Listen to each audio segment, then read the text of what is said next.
Hey guys, and welcome back to Quality Shot Tennis. Today we've got Andy Murray and Dan Evans taking on Gille and Vliegan. Andy Murray's last ever professional tournament. Gille and Vliegan are the real deal in doubles. They've made it to slam finals in the past. It's going to be a tough match to win. Never count Andy out, but it could very well be the last professional match of Andy Murray's career. We'll see. So tune in, and we'll see how it goes. But yeah, it's the round of 16 at the Olympics. The winner of this one will take on the winner of Robin Haase and Roger, taking on Taylor Fritz and Tommy Paul. So the winner of this one will take on the winner of that one, basically.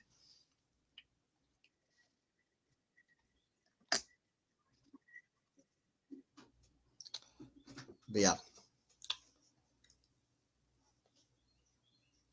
players are currently warming up.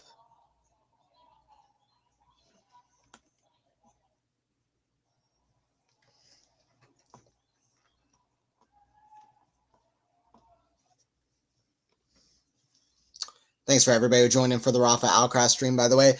It's kind of crazy doing my first doubles streams for the channel ever, and I'm doing them back to back, but it's also fun for sure.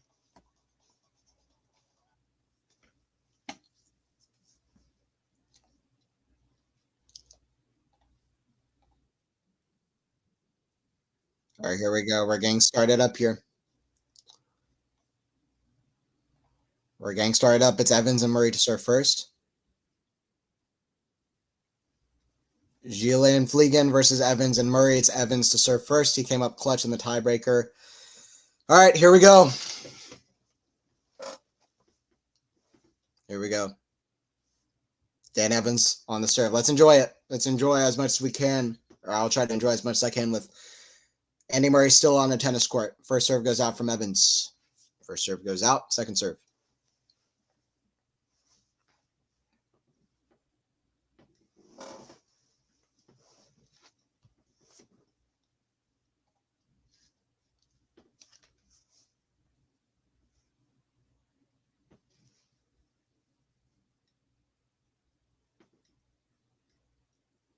Forehand, the forehand of Evans. That goes out. Love 15. I have a lot of memories watching Andy. I also have a cool memory. Andy retweeted my tweet last year, which was very cool. It meant a lot to me. But a lot of memories watching Andy throughout the years. He's always been one of my favorites and to watch. And he's underrated still, and just how talented he is. He's one of the most talented players we've had, maybe ever, in the sport. So he should be appreciated. At least one of the most talented players the last 15, 20 years, and definitely one of the best players of the last, maybe ever. I don't know about the best, but he's one of the best. It's a good volley. So love 30 here. I'll be honest, I haven't seen Gille and Vliegan play, so I need to find a way to differentiate who's hitting which shot. Let me see if I can. I'll try to figure that out. That's a new struggle for me that I haven't had with tennis commentary, so trying to figure that out. Let's return into the net. Murray and Evans get their first point off a good serve from Evans. Seems like Gille might be the one with the headband, I think. Or Gille. Type up in the chat, by the way, if you're watching this one. Scoreboard, so it's looking better. There we go. Okay, cool. Serve Evans.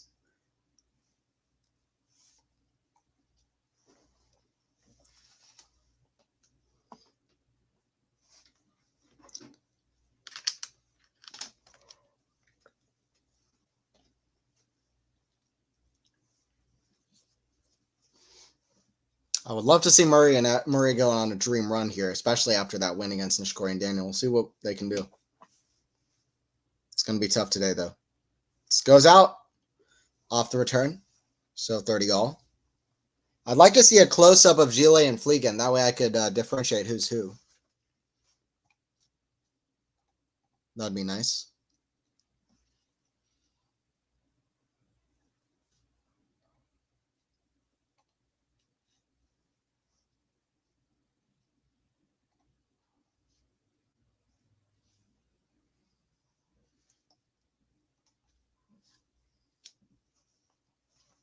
$30 all here. Evans with the serve. It's a crucial first game for momentum's sake. This would be, I feel like Murray and Evans really want this first game. It's a big return. Evans can't handle it with a half volley. 30-40. They're just not showing close-ups of Gille and Vliegan at all, which I don't really understand, but 30-40, another break point here.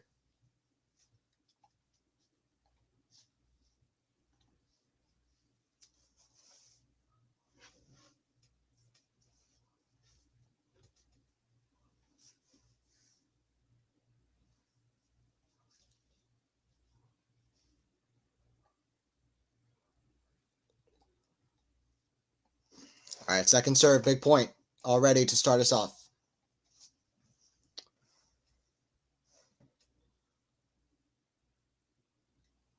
Forehand, that's in top of the net.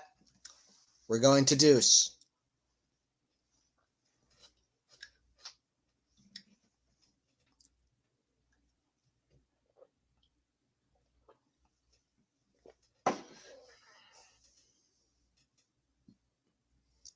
This is bad camera work at the moment. They have not shown Gille or Vliegan once.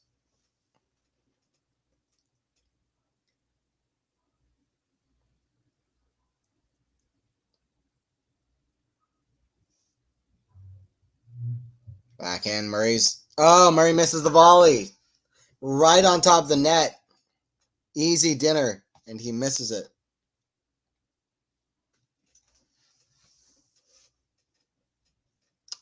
By the way, my prediction for this match, I'm gonna go with I'll go with Gille and Vliegan in three sets in the third set breaker. That's my prediction. I hope Murray wins though. This is one case where I'm just gonna say I'm biased. I'm rooting for Murray here. Murray and Evans. Well, let's see. Forehand volley, forehand of Gille and Vliegan. That's a great get. Backhand volley. Vliegan still near. Gille or Vliegan nearly get it. It's hard for me to tell, but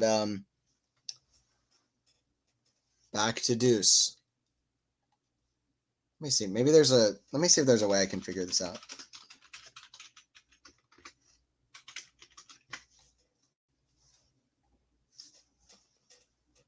Okay, cool. Yeah, so Gille is in the red headband. Okay, that should make it easy. Okay, cool. All right, sweet. Deuce, serve from Evans. That's hits the tape, goes back on his side. Second serve.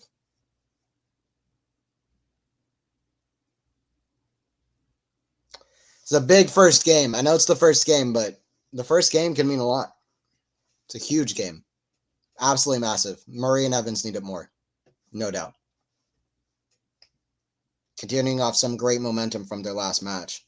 That goes out off the return from Vliegan. Advantage for Murray and for Evans as well.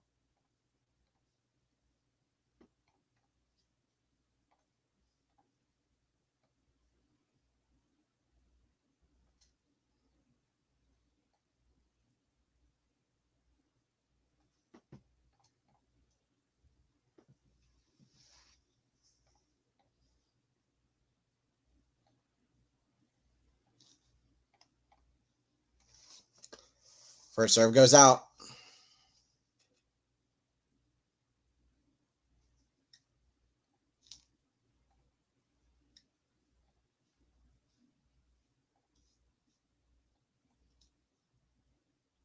Wow, big first game for Murray and Evans, 1-0.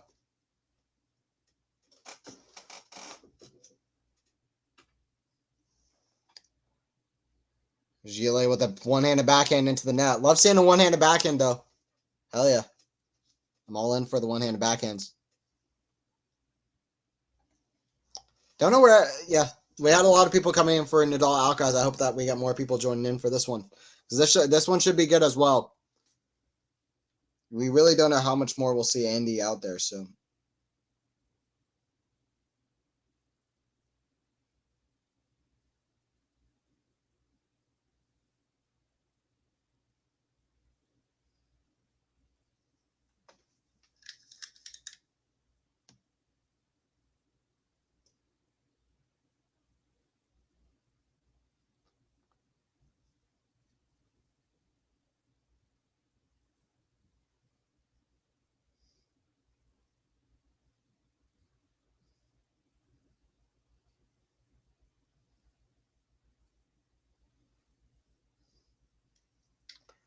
All right, serve here from Vliegan.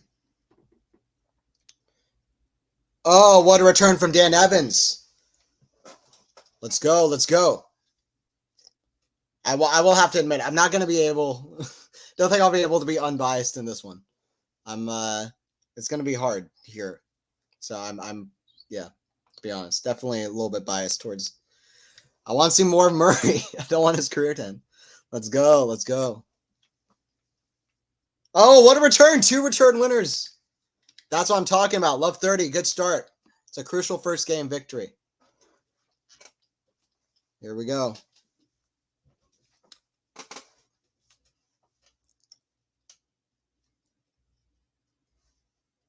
Love 30.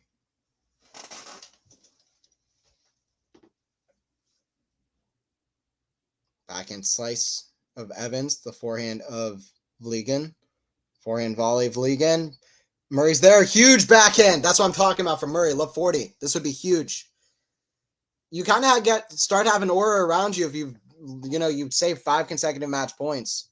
They can, have this good of a start here. It's good.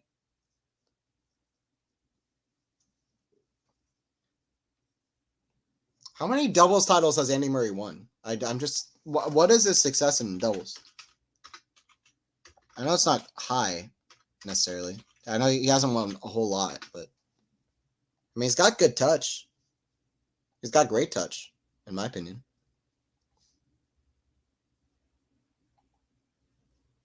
One of the best lobs ever, for one.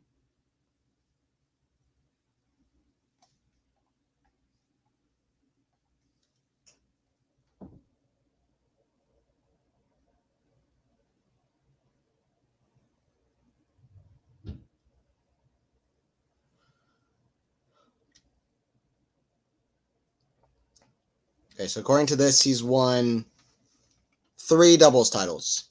Oh, yeah, he won in Queens with Lopez. That's right. Lob Evans. Oh, you better believe he made it, too. Dan Evans. I love this team, man.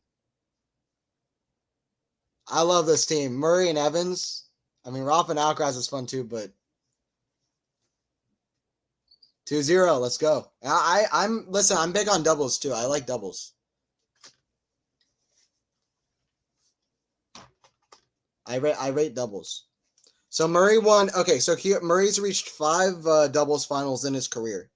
Murray reached the final of Thailand Open with Jamie Murray in 2006, when Murray was a wee lad. Andy was, I don't know how old. It's right before he played that 5-set match versus Rafa, or like round 16 of Australian Open. But he was like a teenager. Then he won 2 titles in Valencia, a tournament where he did well throughout his career, on indoor hard courts in November 2010, also Jamie. Foreign volley, they're playing really well right now. Evans gets a one-hander, gets it in. That goes out, but it doesn't matter. They're playing really well right now, Evans and Murray. I hope they can keep it up. Also, he won in Tokyo, another tournament he's done well, one of my favorite tournaments. He won also with Jamie in 2011. And then, of course, he had that run where he won that amazing tournament with Lopez and Queens, beating Ram and Salisbury in the final, which I didn't realize they beat a team that good. I don't know if Ram and Salisbury were at their best yet, but that's impressive. So he can, I mean, he hasn't played a whole lot of doubles. That's pretty good. It's not bad. Also got to the final of Canada, Masters 1000 event 2010. So he can play.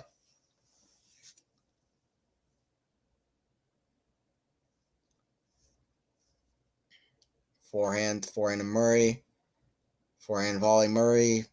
He leaves it. That goes in. That's a bad eye for Murray there to leave it. Love 30. Might be a crucial game to hold here. If they can get to 3-0, it's great momentum. They got to find a way back into this game. I think Novak is the worst at doubles out of the big four.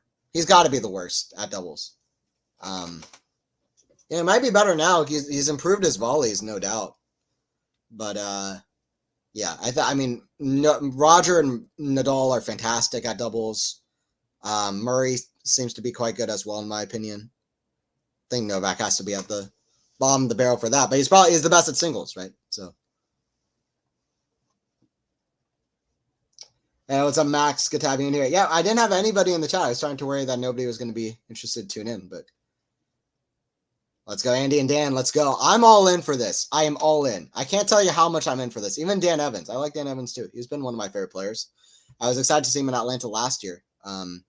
So I'm all in. Everyone's talking about Carlos Rafa. I'm here for Dan and Andy. Dandy. Dandy. That's a team name. Worst team name of all time.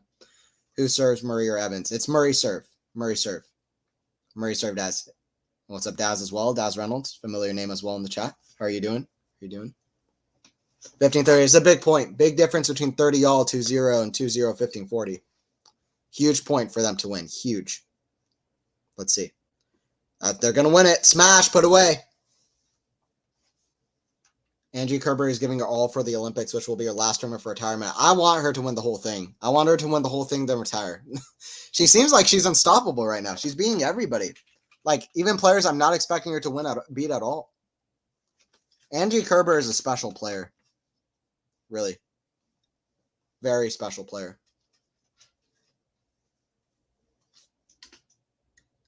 Good stuff. 30 all serve out wide. Oh, Evans didn't need to hit that. Volley Murray put away anyway. I think that was going out. It was going out, the shot that Evans hit. But, I mean, it was good bit of skill, but unnecessary. Yeah, Angelique Kerber beat Leylah Fernandez, which beat Osaka, beat Fernandez. Who she have next? I thought Fernandez was going to beat her. I thought Fernandez would be the last player she plays in her career. Gonna check the draw.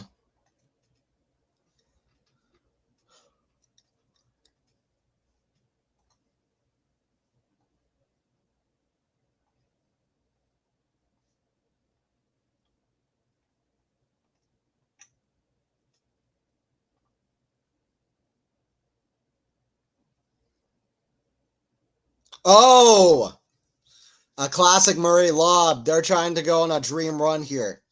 Listen, I tell you what, it's a winnable next match if they can win it. The doubles is really weird. They have Fritz and Paul as the third seeds, but it's not like those aren't like doubles guys. Like, who did Fritz and Paul beat? Or did they get a bye? No. Who did Fritz and Paul beat? They beat FA and Raonic. I mean, okay. Whatever.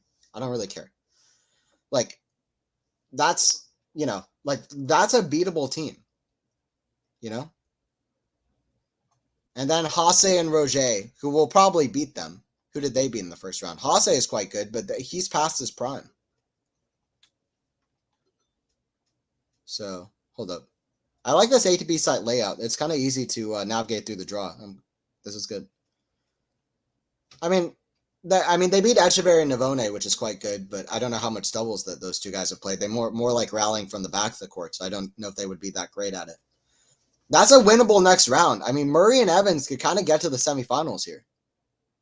And then they would have a tough match in the next one against potentially Ebden and Pierce. That could be tough, to be honest. But you never know. I mean, listen, this is a great run. I mean, Murray's got to reach like the semis of the last tournament he plays, whether it's doubles or singles. That would be awesome to see that. It really would. This might be a tougher challenge than their quarterfinals, potentially, in my opinion.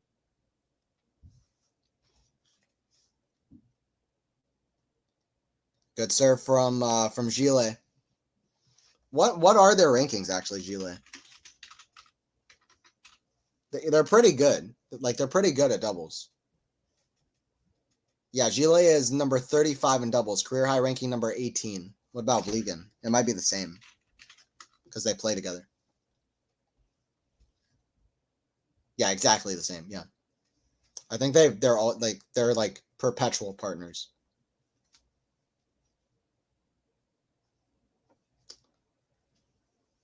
When they can meet Rafa and Carlito if they win. Oh yeah, can you imagine?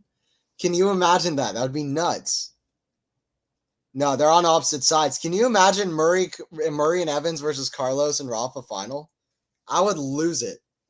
It's not impossible. I mean, Murray is on the right side of the draw. I mean, he doesn't have to play like Krawitz and Putes, which is almost impossible to see Murray beating them, to be honest. Or like Krajicek and Ram, or Alcaraz and Rafa. Like, he's on the better side of the draw. Like, Kopfer and Struff could beat Ebden and Pierce, and then it would just be them. Like, that would be the most amazing thing ever. I am so down for that, if that happens. Honestly. Can we please get that to happen? Petition? Anyway, I'm not going to get ahead of myself, but I'm not, even in this match, it's just, we're like 3 games in. They have to win this one first, and they're playing against big doubles guys. I still kind of feel like Gille and Vliegan might be the favorites to come through this. Oh! How Evans is talented, man. How do you do that? It was a complete miss hit from Vliegan at the net, but still, what a shot from Evans. Cheeky bit of skill. Yeah, Kerber plays Zhang in the next round as well, so.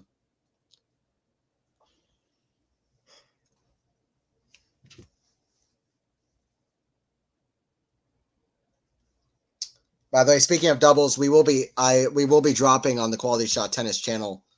Or Faison will be dropping on the QualityShot Tennis channel the interview that I gave for the doubles finalists of the Atlanta Open, which is the last press conference in Atlanta Open history, which happened at 3 a.m. So stay tuned for that. And we dropped the Nishioka interview for the final. I got to ask him 3 questions as well. So that was cool. Gille holds, so 3-1.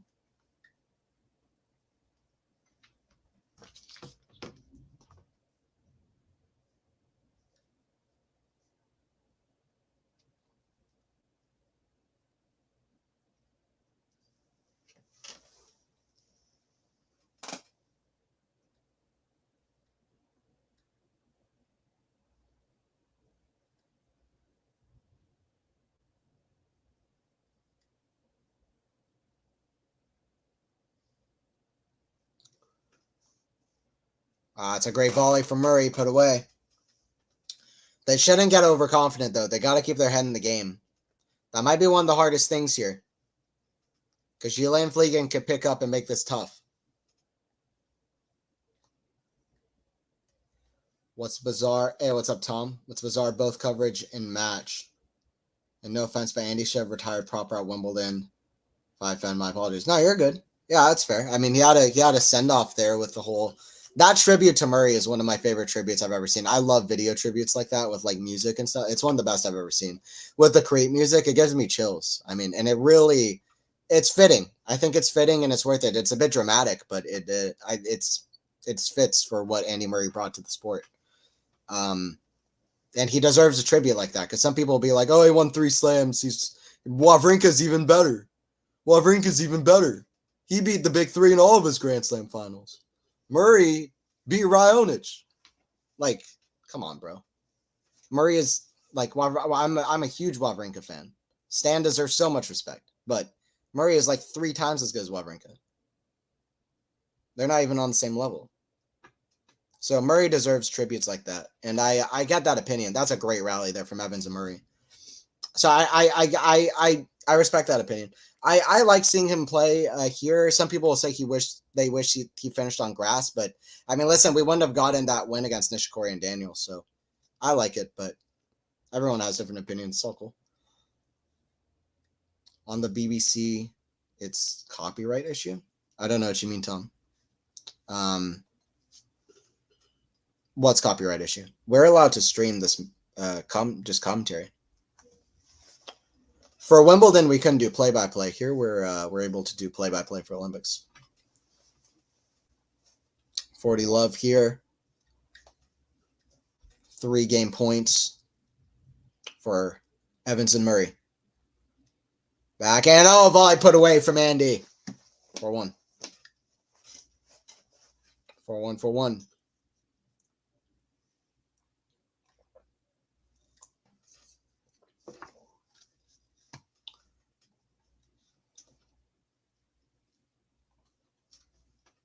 By the way, I asked this on the last stream.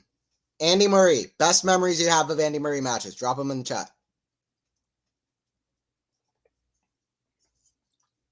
The first one I have is the Andy Murray versus Richard Gasquet. First tennis match I ever watched. I ever remember watching is Andy Murray versus Richard Gasquet. And seeing Murray's comeback against Gasquet. What's lucky for me is I don't just remember watching the match. I remember like specific moments. Like I remember that famous point watching it where Murray hit that amazing kind of backhand winner from way off the side of the court, and then the way he reacted to it, I'll never forget it.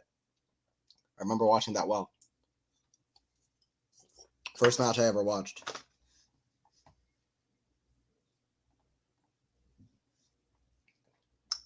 Wow's eyes way out touched, but good. Lives change. Yeah, Kerber is going to retire. But she has a good run here. I mean, let me look at the draw real quick. Let me look at that draw. Let me look at it. Women's singles. So, okay, hold up. So, yeah, so Zhang versus Kerber. If somehow she could find a way past Zhang, then she's got Collins or who? She's got Collins or Swiatek. Swiatek's playing right now. It's so annoying. They don't have Olympic scores right when you just type names on Google. Actually, they do. Oh, Swiatek's in a close second set, actually, against Juan. Forehand of Vliegan, overhead of Gille. That's put away. 5 love, 15 love. I like that Wilson racket Evans is using. It's like that's an old Roger one. Yeah, it is. Yeah, I like that too. Yeah. Well, most people have moved on to Yonex and Babylon and different ones that are fancy. I like people sticking to Wilson. Wilson used to be like most players.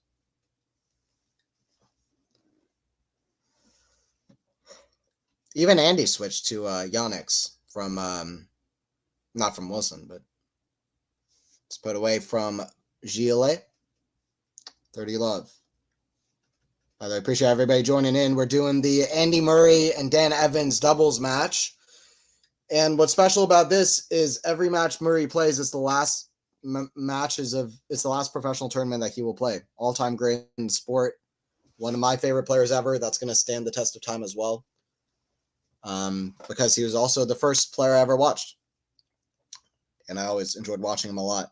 Evans with no apology either, just ruthless. Killing the ball through Gille at the net. Huge forehand. Gille had to duck to get out of the way of the ball.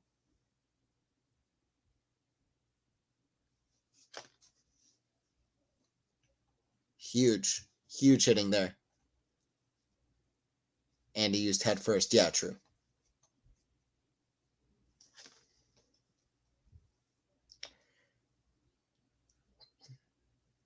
Decent crowd watching, not sold out or anything, but decent crowd. Backhand goes long. Just see if Murray can keep up his advantage. I'm still very tired, I'm not gonna lie, from Atlanta. I'm probably not gonna stream tomorrow. I might not stream the day after too, and then that'll just be like my break period. And then I'll do like other stuff and stuff. And then after that, I might just go all in for the rest of the Olympics, especially if like we get Alcaraz and Carlos. Alcaraz versus Carlos, that would be so good. Alcaraz versus Alcaraz. No, that would be like Jamie Alcaraz versus Carlos. No, but if we get that, I'd like to be a part of it. Although maybe Faison would want to do that. I don't know. But whatever I get a chance to commentate for the rest of the event, I want to be ready for it. How many more days do we have though? Like, I'm kind of lost because I was at Atlanta. I was not paying that much attention to the Olympics the last few days, or the tennis Olympics in particular, to be honest, because I was focusing so much on Atlanta.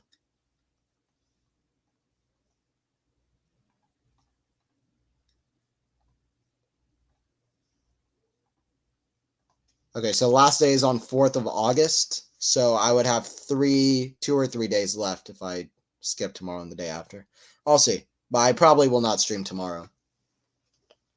Has the Olympic schedule already come out for tomorrow? That's something else to look into. Nope, not yet.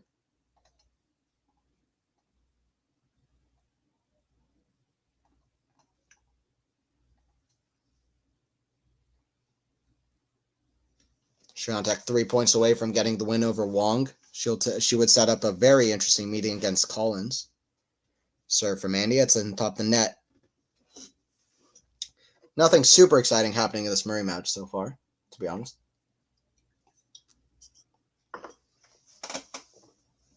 Well, the most exciting things that happened was the first return game with Murray and Evans blasting huge returns.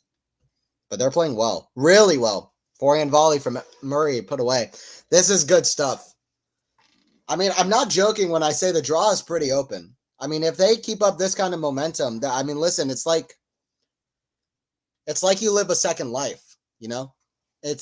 You're out of the tournament for sure. You're down 5 consecutive match points versus Kei Nishikori, who's been a major finalist and is Kei Nishikori.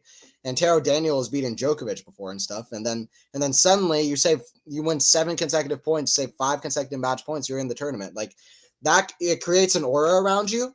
It creates a momentum around you, and it loosens you up. You're free. You should already be out of the tournament anyway. You can do whatever you want. You could, for all you care, you could lose 6-0, 6-0, 2 golden sets. Like you should have already been out of the tournament. Like all the pressure is off.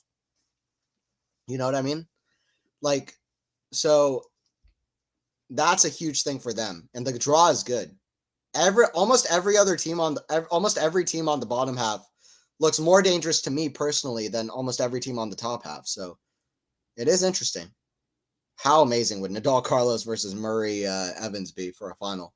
It's still unlikely, but I'm not gonna. I'll be honest. I'm kind of at least entertaining it. You got to manifest it, you know.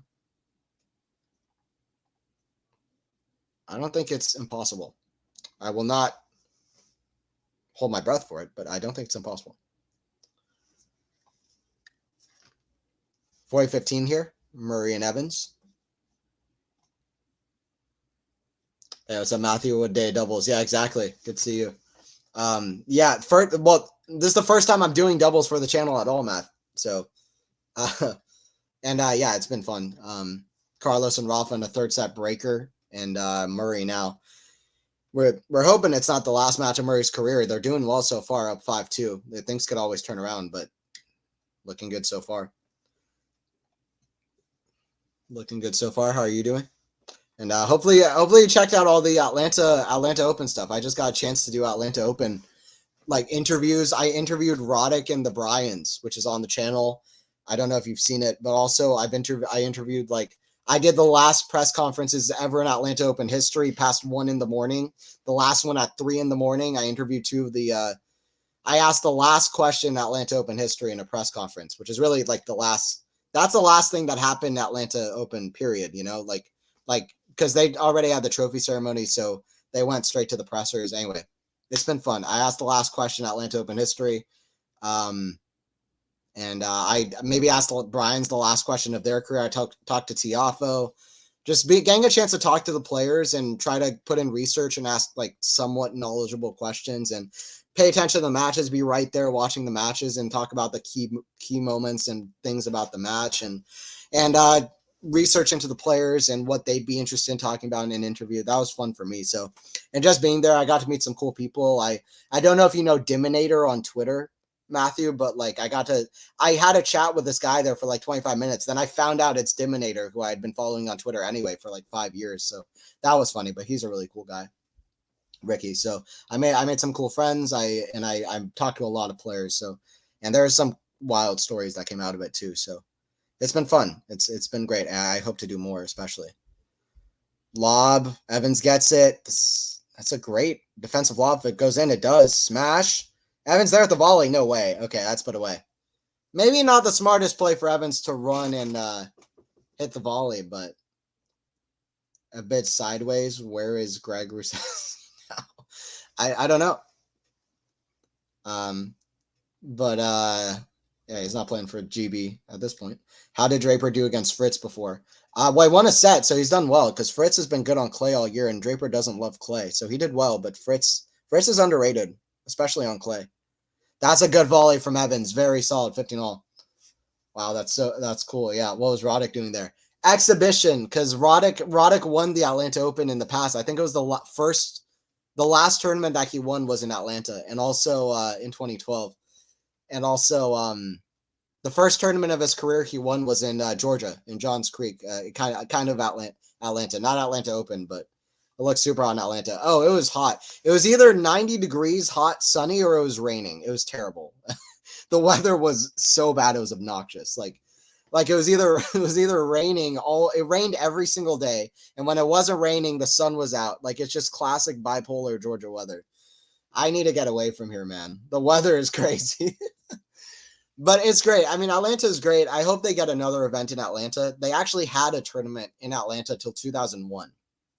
And then they took it away for 9 years. Then they brought back another tournament in Atlanta, which is Atlanta Open. So hopefully we have that kind of a situation. Georgia is too good for tennis to not have anything, in my opinion. But I mean, it is what it is.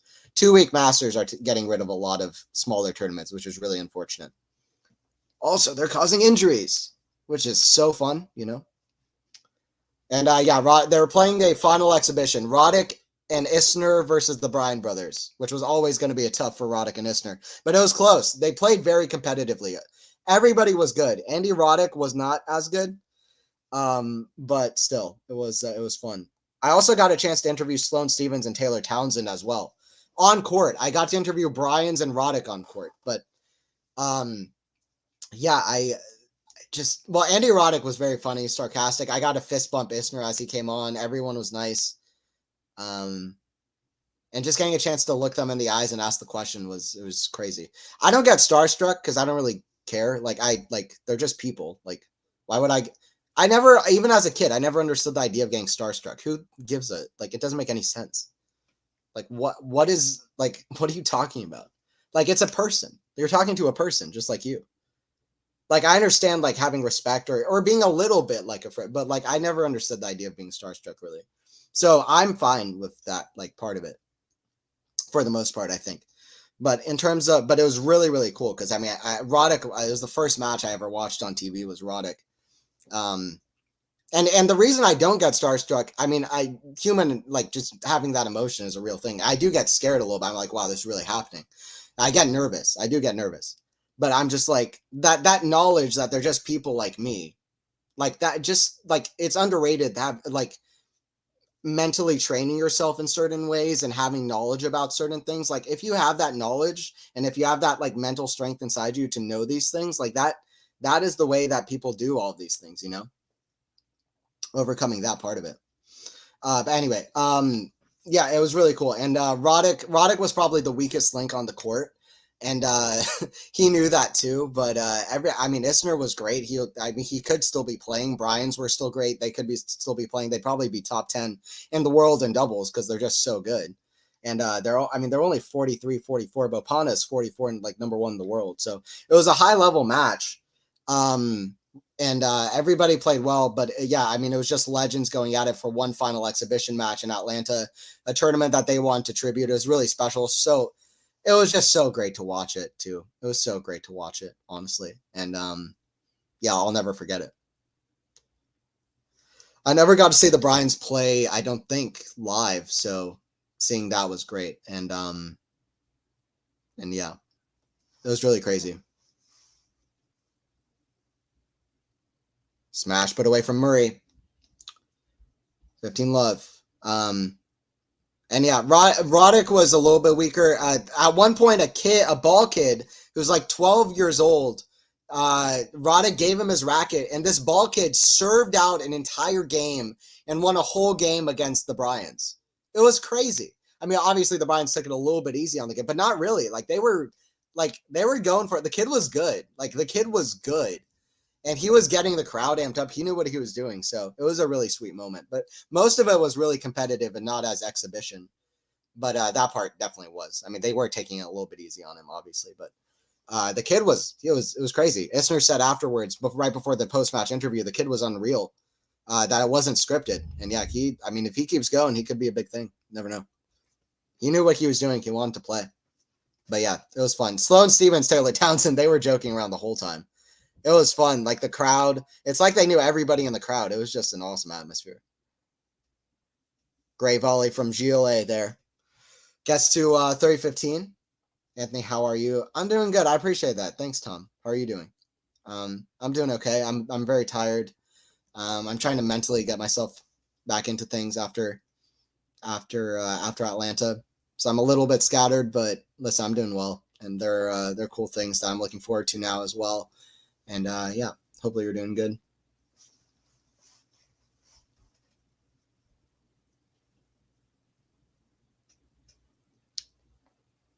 Back end of Murray forehand volley in the net, into the net. 30-all, right in the net. Draper still struggles with his conditioning. Yeah, Draper by third set was cooked. Fritz knew that and backed himself to win. How longer it went, Fritz is incredibly durable in these conditions. Yeah, I fully agree. Fritz is fit, and Draper is not. So yeah, that made the difference. And that's good. That's good analysis there, Matt. But yeah, it was cool. Atlanta was a really cool opportunity. I met some really cool people too. Like I met this journalist named Davy Sutton, who so like she's a pretty big journalist herself, and she's got to interview some really big players. And I got to have like an hour or maybe like 40-minute conversation with her, 30-minute conversation, and it was really nice.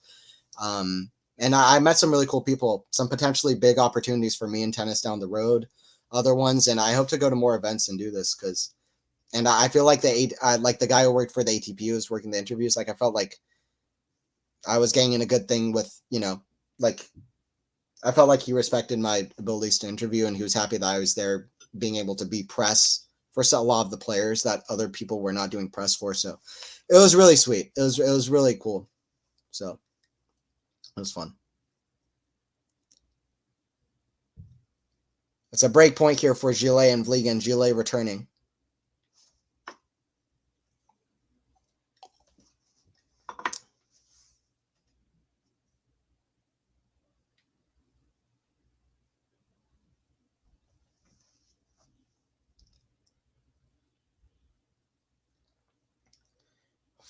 Forehand Gille, that's in the net. Big let's go from Dan Evans. Needed that. Gille should have made that return in play, to be fair. Good serve from Evans, but a return that Gille really would have wished he made in court. But too good. 2 points away now. Murray and Evans from the set. Let's go. Let's freaking go. Let's effing go. 2 points away. Like another big serve here. Vliegan backhand. Smash Murray. Oh, overhead off an overhead. Murray's there. What a point. Oh, that's in the net. That's unbelievable. Vliegan hit one of the best shots of his life with that overhead smash, and Murray was still there. What an unbelievable shot. Murray's hands are unbelievable. That hit the top of the tape and went back on their side. That's crazy. Murray was ready for it. Murray saw Rafa smash off a smash yesterday. And he said, no, I'm ready for it. The way he kind of just managed to react and get that back and volley back and play was unbelievable. That's pure improvisation. Great catch from the ball kid there. All right, second set point here, or first set point. First set point, second serve here. That's a double fault.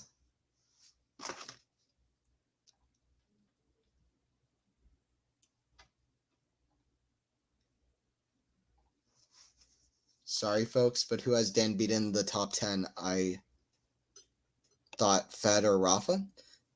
I don't think Evans has beaten Fed or Rafa. He had a close match against Federer. Federer's first match that he played on his comeback in 2021. It went like 7-5 in the third set. Federer beat Dan Evans, but I don't think he's beaten either. Maybe Rafa, but I don't remember that. I can look it up. Advantage to Murray and Evans now. Another set point.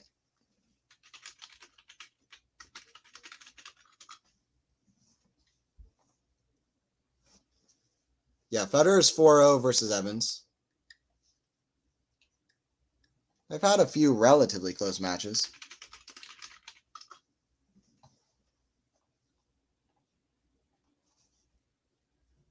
Yeah, Evans has not been Rafa either. I can look up who Evans' best wins have been against after this set ends. And it's about to end in a minute, it looks like. That goes out. First set to Andy Murray and to Dan Evans. Job's not finished. One set's in the bank, though. Job's not finished, though.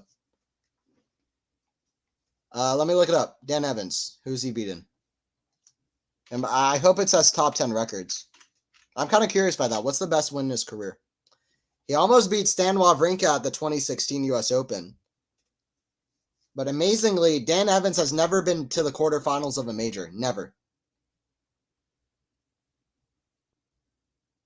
Does it have top 10 records? It should. Okay, yeah. Wins over top 10 players. Dan Evans has a 6-30 record against players who were at the time the match was played ranked the top 10. It's not great. That's not great. He's not known as one of these guys that will consistently beat him.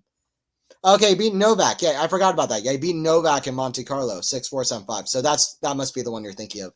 He beat Djokovic. He also beat Dominic Thiem at Sydney. He beat Cilic in Australian Open 2017. That's a huge win. He beat Isner in Delray Beach. He beat Rublev in Montreal in 2022. He beat Francis Tiafoe last year in Washington. That was a great win. That's when he got his ATP 500. Backhand of Evans for a lob. Are these highlights or is this right now? Oh, this is highlights. Never mind. Murray Evans for the gold. Let's go. That's it. I'm right there with you, Snehil. I mean, listen, I love the hell out of a Nadal and Alcaraz, but I'm rooting for Murray Evans, man. I can't lie. Listen, maybe if Nadal said he's retiring, then it would be a battle of retirements. Like, you know what I mean? Like if Nadal went all the way, if Nadal should have went all the way. You got to go all in. Murray's like, I'm retiring. Like, I got to root for Murray. If Nadal's like, I'm retiring, then I'd be like, okay, I'll root for Rafa. But Rafa's ambiguous. Like, I don't know, you know? Murray's been set in stone, so I got to root for Murray. Murray Evans all the way. And what a final that would be. That would be amazing. First time Murray and Rafa would play each other since like mid-2016, 8 years ago. Over 8 years ago. So for them to play again in doubles in the final of the Olympics would be the most extraordinary thing ever. It could happen. I've been saying it. I mean, I kind of want to manifest it happening. You know what I mean? Like, I don't believe in jinxes. Like, people will switch their tunes on if you're jinxing something or if you're manifesting something. Like, it just depends on what actually happens. But anyway, but I think everybody in the top half of the draw, everybody in the bottom half. Wait, let me see. I forgot which half they're in. Yeah, everybody in the top half of the draw, I feel like is maybe almost low. Like I'm less high on than everybody in the bottom half, pretty much. Like Murray and Evans could get through this top half. I don't think it's impossible. Especially if they're going to be playing this well. They're playing well. Anyway, I'm going a bit too far too early. Let's see. 15 all here with Vliegan to serve.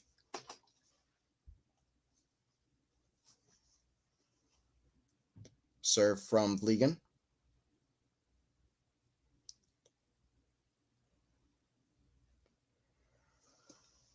Second serve here coming for Vliegan. Evans returning. This would be crazy if they could get a break here to start off the second set. Let's see. Backhand. It's a good return from Evans. Forehand. That's going to go out. It's a chance here. Let's go. Let's go.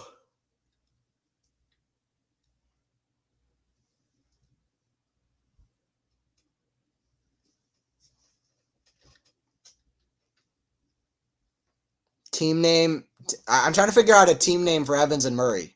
Dandy works, like Dan and Andy. Dandy. But that's like kind of stupid, but Murray and Evans. Mervins. Dandy Mervins. I don't know. There's no good team name to make with that. Dandy Mervins. It's the official team name. Dandy is probably the best.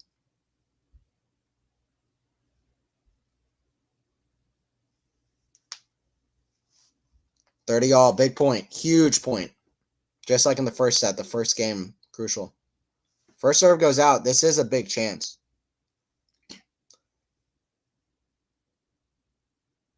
Here we go.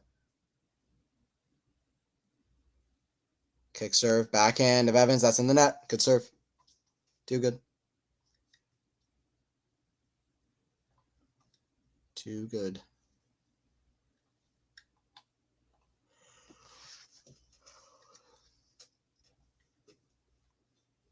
Let's go the Morans. That's not bad. I guess we could do that. Hey, what's up, Joe? How are you doing? Hopefully you're doing good. So top the tape, 1-0. I will be honest, I am dead tired. After already doing that first stream and then also just from Atlanta, you know, huge week. I'm a bit tired, but we're going to finish this out.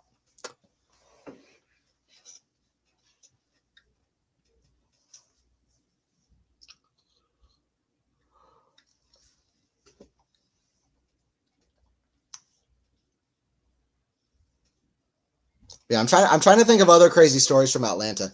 I have a crazy Uber story from Atlanta. It's really freaking crazy.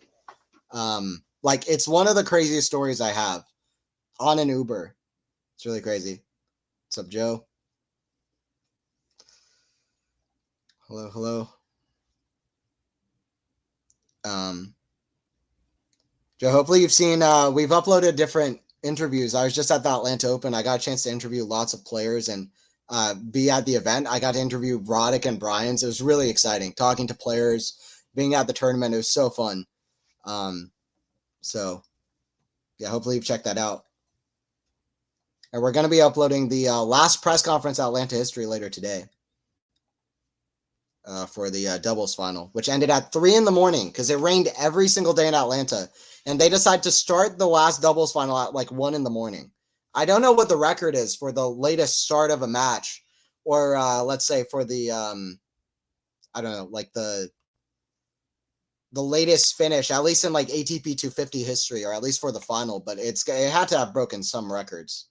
Really crazy. Yeah, I got to interview Roddick and the Bryans, which was really exciting. Rafa and Carlos have 2 really tough matches in quarterfinal and semis. Ram, Krajicek, 4th seeds, Krawitz, Pute, 2nd seeds. That's going to be very tough. I agree. But I think if they can be Ram and Krajicek and start upping their level and experience together and doubles experience, I think that's when the floodgates open. I'm going to be honest. I think if they can beat Ram and Krajicek, they can beat anybody. I don't see any team right now getting in their way. If they can get through Ram and Krajicek, I think that's going to be the real test. I could always be wrong. This could age very badly. But if they beat Ram and Krajicek, I don't think they're going to lose. Or at least lose to Putz and Krawitz. We'll see, though. I think that quarterfinal is going to be absolutely essential. That's how I say it. I mean, I just think they're unstoppable. This was good experience for them today, too, playing 3 sets. I think they're unstoppable. I think Ram and Krajicek is going to be the big one. And Ram has never done that well at the French, so. And this match lacks a real character like a shot ball for Roddick. Yes, I know he has. Yeah, no. And I like Andy too. And yeah, it does. This match isn't great so far, but it's okay.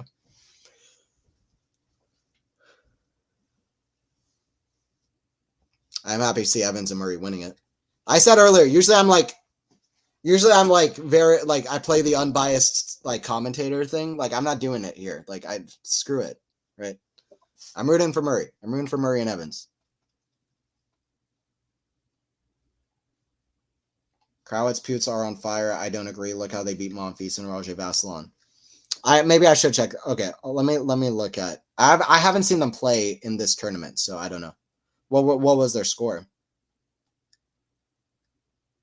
Yeah, I guess they won like 6-3, 6-1. That's pretty good. No doubt. 6-4, 6-4 versus Medvedev and Saffiland, they were playing bad though. I don't know. I just think Alcaraz and Rafa. I'm one of these guys also who I don't necessarily think that singles guys can just come in and beat all of the best doubles guys, but I just think Alcaraz and Rafa, if they put their heads down and play doubles, I think they'd be one of the best doubles players in the world by far. So I just think nobody's beating them. I think it's the perfect storm, but I think they have to get through Ram and Krajicek. This will be the big test for them. That's my opinion. Because I don't. I mean, I almost don't care who's in front of them. It could age badly. It really could. But I just feel like they're almost unstoppable. It's like if Kobe Bryant and Michael Jordan played together, and they were like they're so in it, like they're both so locked in. Like I kind of just don't think anyone's beating them, especially because there's no like Woodbridge and Woodford or like Bryans and Bryans. Like there's no like GOAT doubles team right now, or even like Ram and Salisbury. Like it's kind of the perfect storm. So we'll see.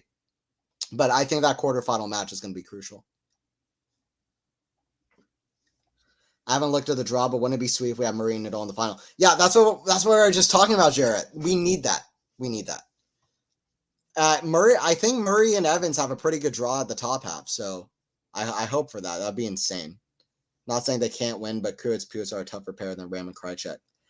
Yes, but the experience. I think the bigger thing is that they don't have the experience playing that good of a doubles team up until them playing Ram and Krajicek. So I think, like, I'm just looking at the scope of the tournament as a whole.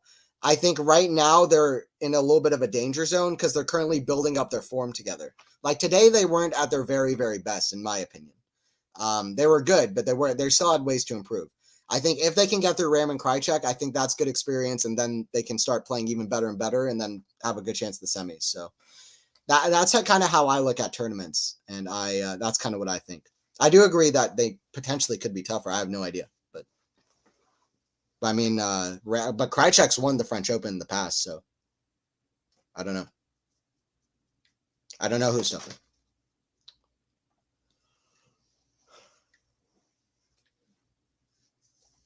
I'll say my Uber story though. It was really weird and crazy. For morons, I worry Tommy and Taylor are the tough pair. I don't know. I don't know. We'll see. I think they could handle Tommy and Taylor because they're not doubles guys necessarily. I think that's winnable, but we'll see. I mean, Tommy Paul obviously is seems like he'd be quite good at doubles, just the way he plays the game.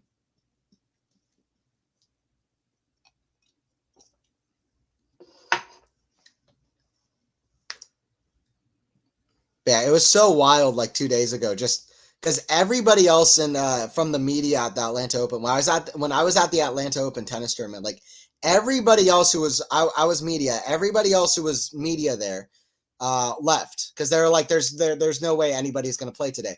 Right from the start, I had a feeling that they were going to play, and I was sticking by that feeling. I just had a feeling that they were absolutely going to get some play in tonight. I was happy I stayed because that's what the tournament ended that night, and most of the media wasn't there to see it. I wanted to see the end of the tournament. I was there at the first edition of the Atlanta Open. I wanted to see the last one, the end of the last one. So I was there courtside. It was exciting. It's a good smash from Evans, 40 love. But yeah, it was like 3 a.m. when it ended. It was really crazy. I have a photo of me right at the net as well, right after the last Atlanta Open ended. So I got some cool stuff out of it too.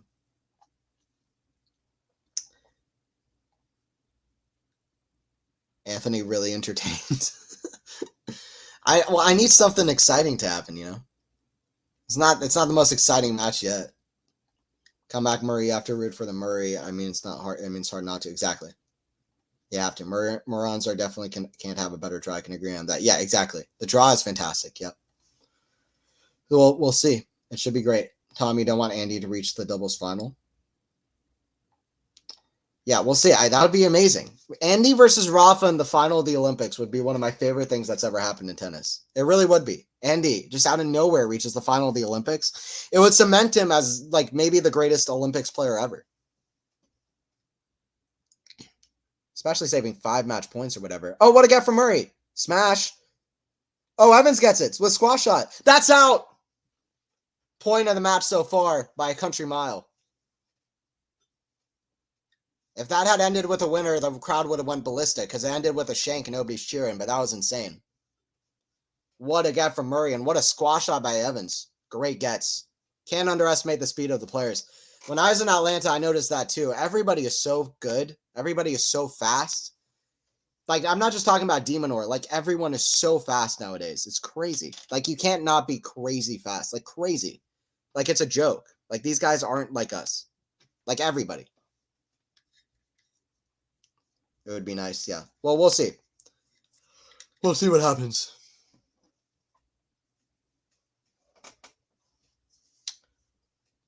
Feel free to do a Q&A, by the way. I'll try to answer some questions in the chat.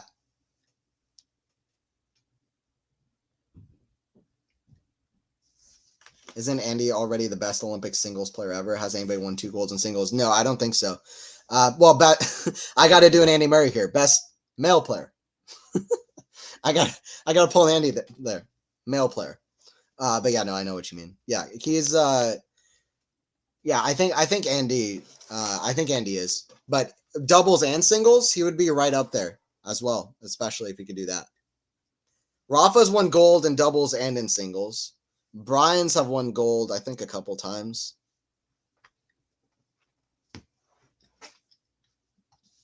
In men's, yeah. I think Murray's the only one. Pretty sure. Olympics have been weird. Like, there have been weird winners of the Olympics. Like 2008, 2012, 2016, not really, but every other Olympics was like a weird champion. Like, I think Miloslav Matir won one year. What's the name of that other guy? It's on the tip of my tongue. It's been weird winners. Like 2004 was a really weird winner. I can't remember what's his name. Zverev won, which was kind of weird.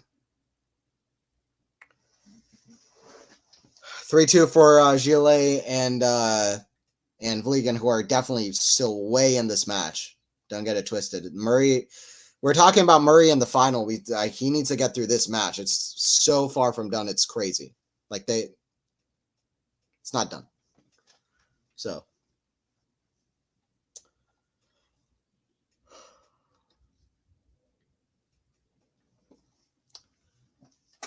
Let's look that up, by the way. Olympics winners.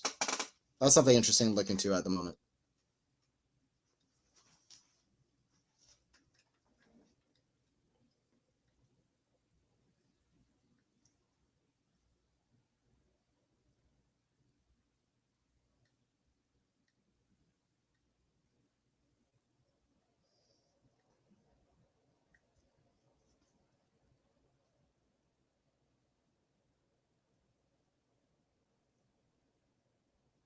Glad to be back doing these streams, by the way. I was definitely missing it a little bit during Atlanta, but I was so busy last week with tennis stuff. I just couldn't do it. But Iga got the win, by the way, over Wong, 6-3, 6-4. It's relatively close.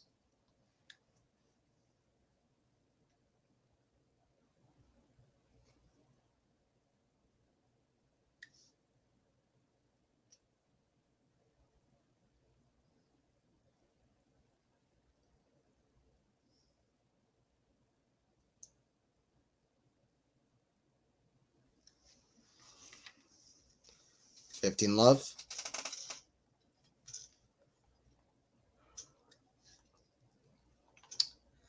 All right, so let me see. List of champions tennis at the Summer Olympics. Let me see if I can get this. Okay, cool. All right, I've got a full list of champions, I think. Yeah. Okay, sweet.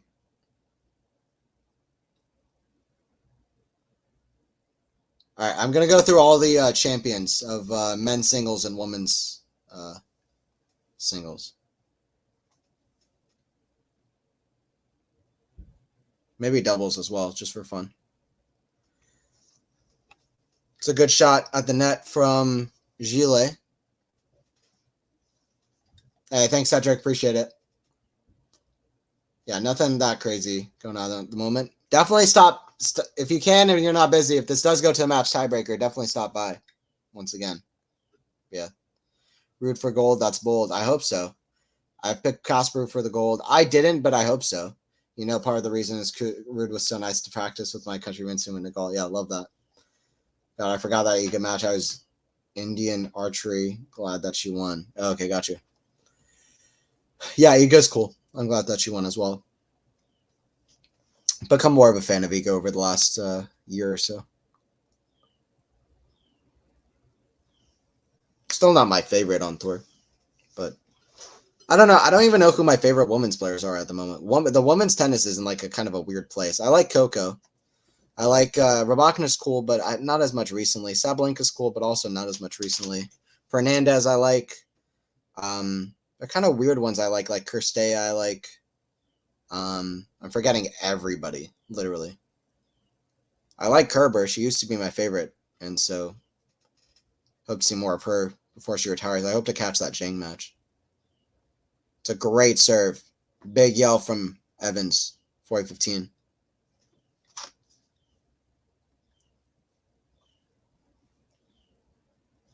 Low-key more tired right now than when I've done streams at like 1 in the morning. I have no idea why. I'm just tired. That's what it is. Evan's shoes so bright, by the way. Bright yellow Asics. I don't like them.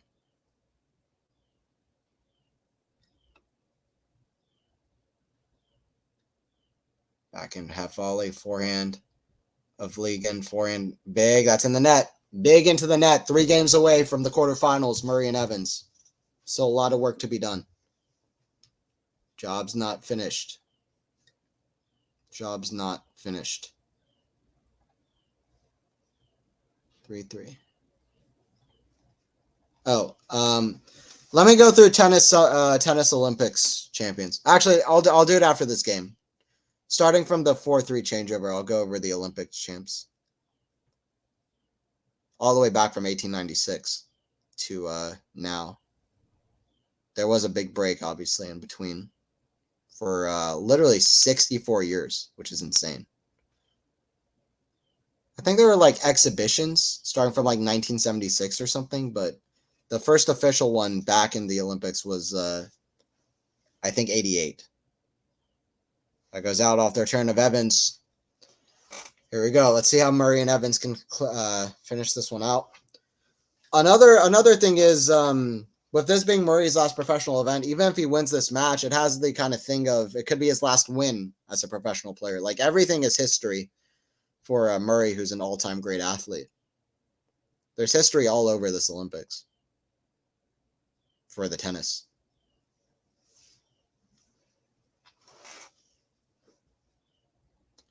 $30 love for Gille and Vliegan.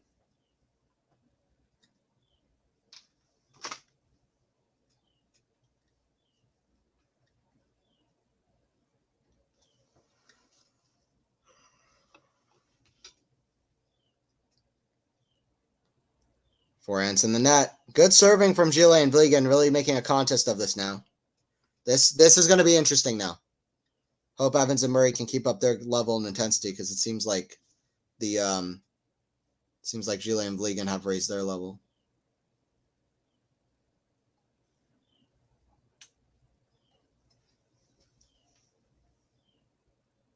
Back in return.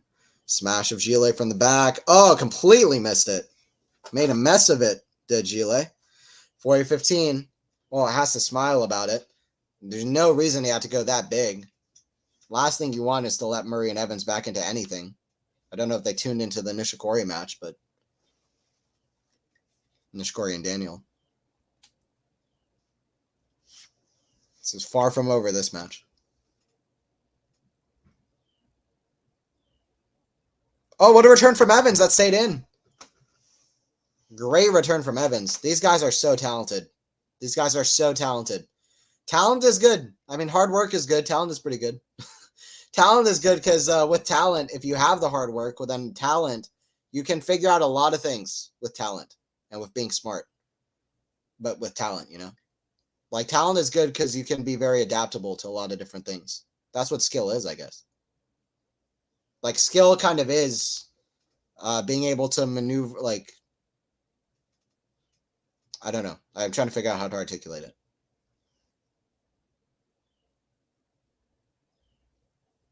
Skill is finding ways to find quality in difficult situations or situations that you're not used to. Like, that's partly what talent is, I think. You know?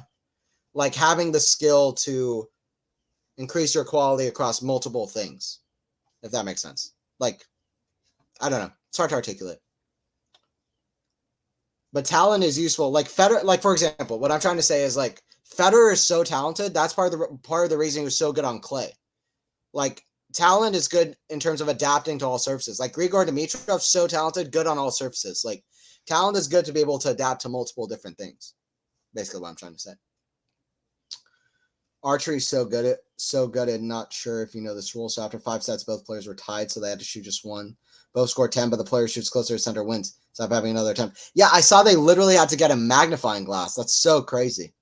That's so crazy, Snehil. All right, so Olympics. So here you go. First winner of the men's singles in the Olympics in Athens, John Boland, who I'd never even heard of. Also won the doubles, by the way. Then Lawrence Doherty won the singles in 1900 in Paris. Then Beals Wright in 1904. Arthur Gore in 1908. I think, who won the first Wimbledon? Was it Arthur Gore? Maybe it was like his brother Spencer Gore or something. I think.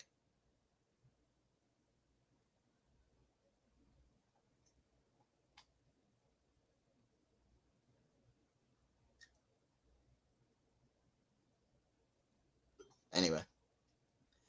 Then after that, you have Major Ritchie, won in 1908 as well. Andre Gobert and Charles Winslow won in 1912. Louis Raymond won in 1920. Vincent Rickards won in 1924. Haven't heard of a lot of those players. And then those weren't like the top players of back in the day, a lot of those guys, but they weren't recently either.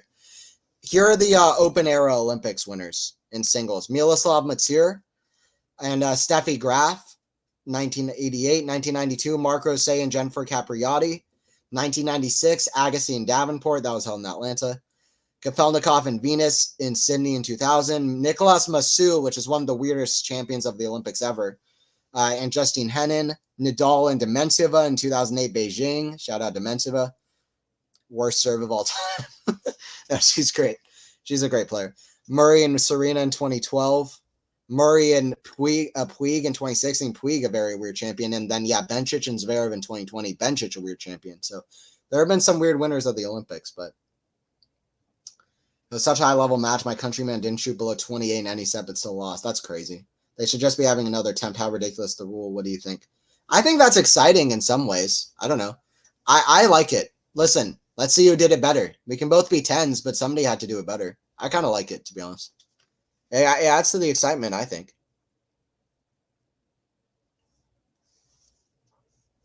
I mean, these people are really like pinpoint. Like, I'm sure they really are very tiny margin to where they're pointing the arrows, very pinpoint. So I kind of like it. It's kind of stupid, but it kind of makes sense. It's exciting. All right, 30-15 here, Evans and Murray. Now we're getting to at least somewhat interesting part of the set. Catch of the ball toss, Andy. First serve coming here. First serve in the net, second serve.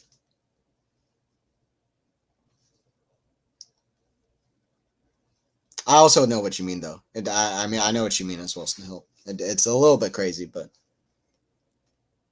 30-15 here. Andy with the second serve. That goes out. Andy leaves it. This could be the crucial game for them to really pick up their intensity and try to break in the next game for 4-4. How good is Dan Evans in doubles? What's his success been like? He seems pretty good. I mean, he does have good... I don't know. Dan Evans seems like he'd be good at doubles in general. Let me see. So he's had 3... wow. Whoa. Okay. That's really good, actually. Evans volley put away 4-4. So here's the thing. Dan Evans, he's never won a title in doubles, but he's been to 3 Masters finals. Dan Evans has been to 3 Masters finals. 2021 Miami with Skupski. 2021 Monte Carlo with Skupski. And 2022 Canadian Open with Pierce. That's really good.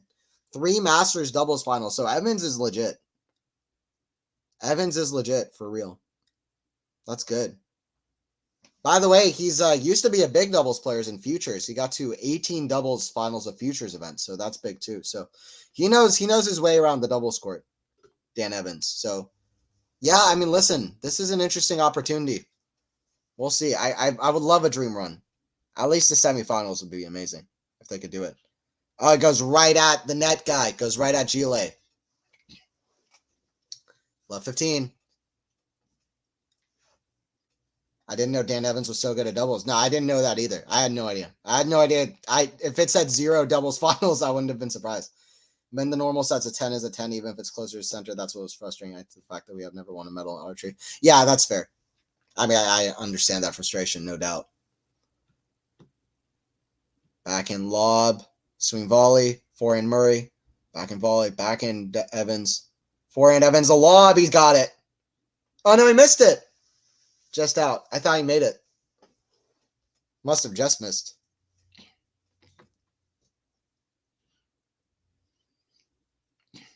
I want to see this again. This was close.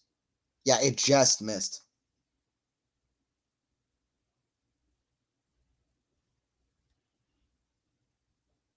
These photos of Nadal and Carlos playing together are absolutely golden. I mean, these are absolutely golden. Sports history, every single one of them.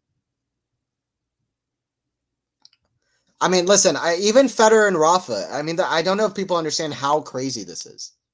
I'm not just talking like diehard tennis fans. I'm just saying sports fans. Like, I don't know if people understand how crazy this is. Like, Federer and Rafa playing together, like, okay, like, amazing because emotional. I am saying this as, like, the biggest Federer fan ever. But, like, that was crazy because it's Federer Rafa for Federer's last match. That's a different thing. Aside from Federer's retirement, them playing together is cool, but they were both way past the twilight of their careers. And they were not, Laver Cup isn't like a real tournament. It's like an exhibition. It's a glorified exhibition tournament. Having them both play in the Olympics with Alcaraz in his prime, Rafa at Roland Garros, it's just like this, both playing at the Olympics for their country, competitive, beating some of the best doubles players in the world. Like, it's sports history. Yeah, a GOAT playing with a youngster, just so happened to be from the same country, and just so happened to want to play with each other too. I mean, it's a different thing. Like, it's a different beast. One of the most exciting things we've had in sports the last 5 years, in my opinion.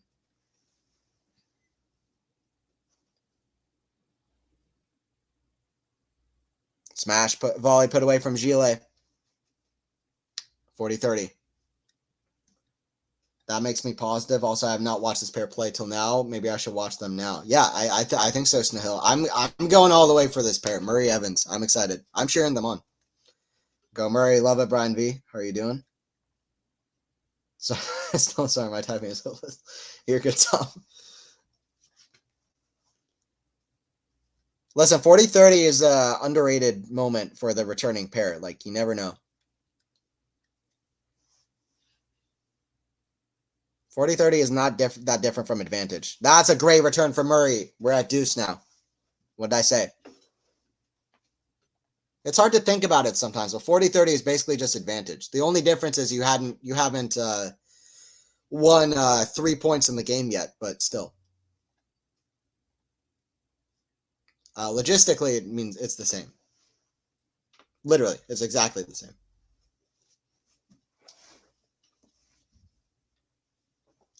Hour and 15 minutes played. This might be the chance to pounce for Murray and Evans. They're playing really well. Both standing at the back.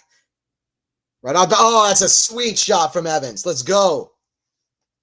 Evans hits the shot. Murray raises the fist. Working in unison. Like a machine.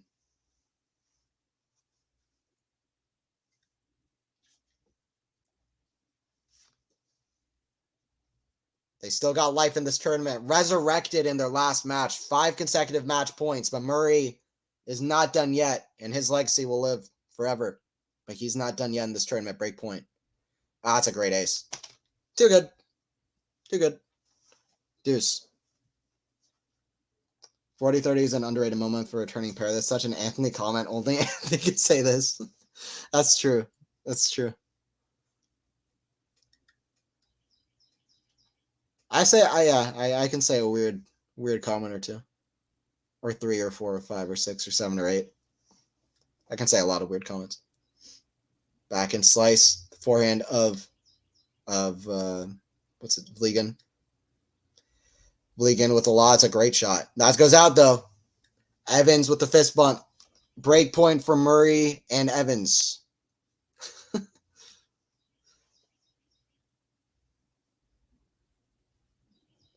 That was a great lob. I mean, good run from Vliegan, but it was going to be too good all day. Only Alcaraz could have. Alcaraz probably would have hit a winner from that position, but only even Alcaraz would have even gone to it. Maybe Alcaraz and Demonor. Rafa in his prime. Gille. Roger as well. But very few. It's in the net. You got to make that return, right? Is this best of 3? Kind of. It's really 2 sets and then a third set. 10-point tiebreaker. It's 2 sets and then a 10-point tiebreaker. So yes, but with a tiebreak. 11 Ipswich, Suffolk. Don't say, is it football town, the game itself? Okay, not my issue. Football, okay. It's a lob. Vliegan. Backhand slice. That goes out. Floats long. Murray's going to rue that backhand error return. By the way, please don't forget to like the stream if you are watching. We're currently sitting at 15 likes. Could we get to at least 20? That'd be great. If we could get there. It's advantage for Gille and for Vliegan. Vliegan as well. Serve here from Vliegan. Down the tee. It's too good. That's a good hold there from Gille and Vliegan. Gets the 5-4. See how Murray and Vliegan can bounce back here. Super tiebreaker to 10. Yes, exactly. Yeah, super tiebreaker. We need to change that name, though. Like, super tiebreaker. Even as a kid, I was like, what does that mean? Super tiebreaker? What's so super about it? Long tiebreak would make sense. Extended tiebreak. Who thought of super tiebreak? What's so super about it? Calm down. Chill.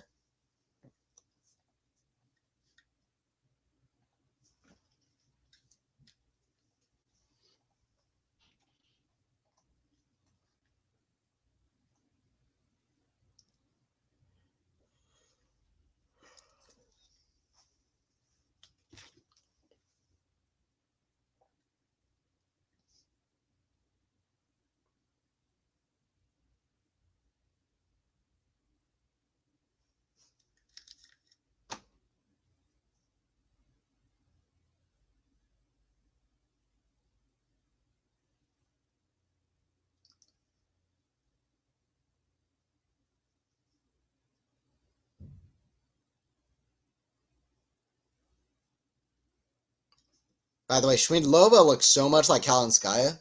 I literally read Anna Kalinskaya. It says her name as Anna Karolina Schmidlova. Literally thought it was Kalinskaya. At least in that photo. I don't know how. Let me look up, like. She looks similar there. No, yeah, well, hold up. I don't know. She doesn't look that similar to Kalinskaya, but she did in that photo. Yeah, never mind. Not that. Kind of a resemblance-ish. No, she looks a bit like her. Bigger forehead, but... And the word super in its original sense comes from Latin and means beyond, so it makes sense. That's fair, I guess. Yeah, that makes enough sense. Back in volley, forehand of Gille. That's too good. 30 love for Evans and Murray. Beyond, over, and above. Okay, I got you. Beyond, over, and above. Over tiebreak. But I just don't know. It works. It works well enough. Match tiebreak is also a thing. I think that's what also called match tiebreak. I want them to just play 1 point, like a 1 point tiebreaker. They play 2 sets and then it's just 1 point for the third set. Sudden death. Both players win a set. Okay, let's see who wins the next point. And there's no serve. The umpire just throws the ball onto the court. And then you have to play out a rally. That's what I want in tennis. If I was the head of the ATP, then you would just throw the ball onto the court, play out 1 point to decide the third set. Fully joking. They should play out a full set. All right, that's 5-5. I still don't understand how Gille, what's up, Contour? I still don't understand how Gille and Vliegan are losing against Murray Evans. Doubles players are losing against non-clay players, non-doubles players. Yeah, I mean, that's fair, honestly. It's kind of a thing of Murray and Evans are so determined. And I mean, people say talking about the mental side in tennis is corny, but 90% of tennis, or like 50% of tennis, is like a lot of it is mental. And they have the confidence and motivation knowing it's Murray's last event, and yeah, I mean, just look at them. I also, the fact that they saved 5 match points the last match, they've so loosened up. They have that confidence, that momentum. And listen, Evans and Murray are not non-doubles players. Murray just didn't play doubles in his career, but he's pretty good. Like, he's reached 5 finals in doubles. He's reached Masters finals in doubles. He won that tournament with Lopez and Queens, beating Ram and Salisbury, who are doubles players. Like Murray can play doubles. Dan Evans reached 3 Masters finals in doubles. So they're pretty good when they've played doubles, to be honest. And non-clay, I mean, I guess, but Murray reached the final of Roland Garros. So that does, I mean, that's better than what these guys have done on clay, probably. Like, you know what I mean? So it's just, and Evans has beaten Djokovic on clay in Monte Carlo. So it's kind of that thing. It's more nuanced than that. But it's not I mean, I understand what you mean. Evans is 300, 400 doubles ranked because he doesn't play it. He's reached 3 Masters finals. It's because he doesn't play it. You know, Evans is a great doubles player. Yeah, exactly. Smash. It's in the doubles alley. 40 love. 40 love. 5-5.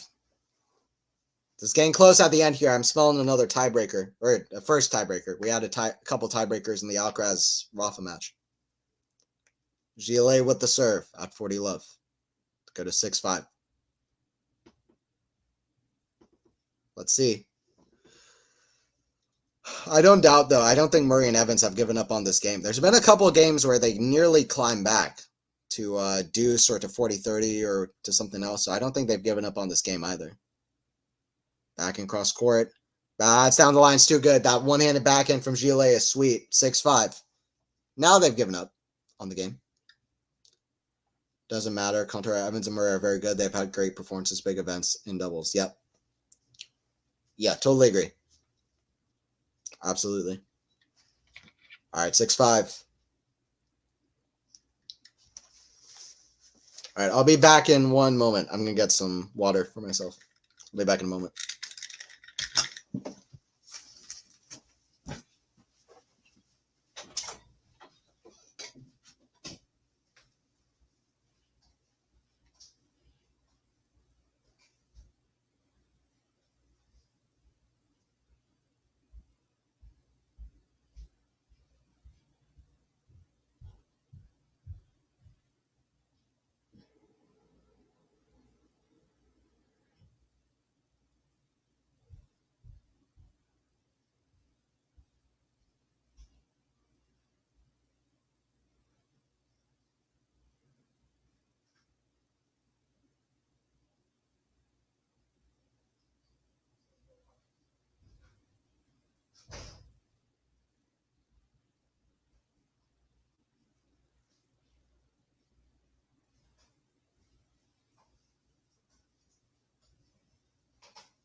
back for the clock here. Murray at the line for 5-6. Medvedev already up 5-2. Yeah, that was always going to be, he was a huge favorite there against Offner. No doubt. Yeah, but you still can't compare them to Gille and Vliegan. They literally play only doubles. I mean, to an extent, but it's also like, it's not like Gille and Vliegan are like top 10 in the world in doubles, you know, like they're 35 in the world, I think. Like, I understand what you're saying, and I it's honestly a fair opinion. I agree that double specialists should in general have the edge over singles players who come into doubles, but Murray is an all-time great. Like, he really is. And Evans is quite good in doubles. He's reached 3 Masters finals in doubles. He just doesn't play doubles very often. So his doubles ranking doesn't matter. If he's focused on singles, and he won an ATP 500 last year. Like, if they played doubles more, they would be higher ranked. Like, the other team's not top 10 either, but they'd probably be around where they are in doubles if they played at least. At least Evans would. So it's partly that, in my opinion. Yeah. Yeah, Murray is very good. Yep. Even Moltani Gonzalez played only doubles, lost to Rafa Carlos. These things don't matter. Yeah, I agree. And Murray is very good, but old. If they were on grass, they would destroy Gille. Yeah, but I mean, I already said it, but Murray's reached a Roland Garros final. Like, he's pretty good on clay too. He's beaten Rafa on clay. You know, Bono's number 1 at 44. Yeah, I agree. So that's my opinion on it. 30-15. It's looking like it's going to be another tiebreaker.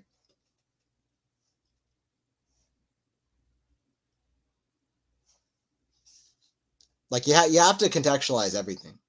Murray's not that old for doubles. No, yeah, he's not. Not at all. 2 tiebreakers coming. Yeah, maybe Contour. Let's see.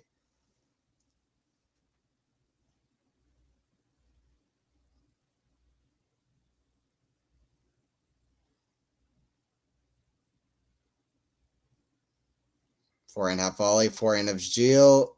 That's hits the tape, goes out. Murray kind of slipped there, but yeah, he's fine. 40-15. I thought that forehand was definitely going in. So did Murray, but just hits the top of the tape and goes wide.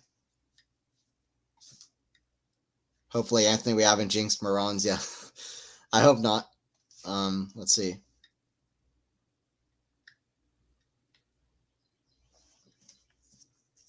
We've been hyping them up. Can't talk. We've been hyping them up. Dan Evans with an audible yes at the net. Let's go. He's not even mic'd up. I can hear him clearly. 6-6. Let me know your predictions for the score in the tiebreaker. I'm gonna guess. Murray and Evans will win this tiebreaker. I'm gonna say the score will be 7-4. I'm gonna say 7-4 Murray Evans. Let me know your predictions in the chat. Medvedev cruising, hell yeah. I'm from the future. Murray will win, guaranteed. All right. Can you let me know tonight's lottery numbers, please? There are more useful things for you to do than to tell me who's going to win this match. Please use your power for good.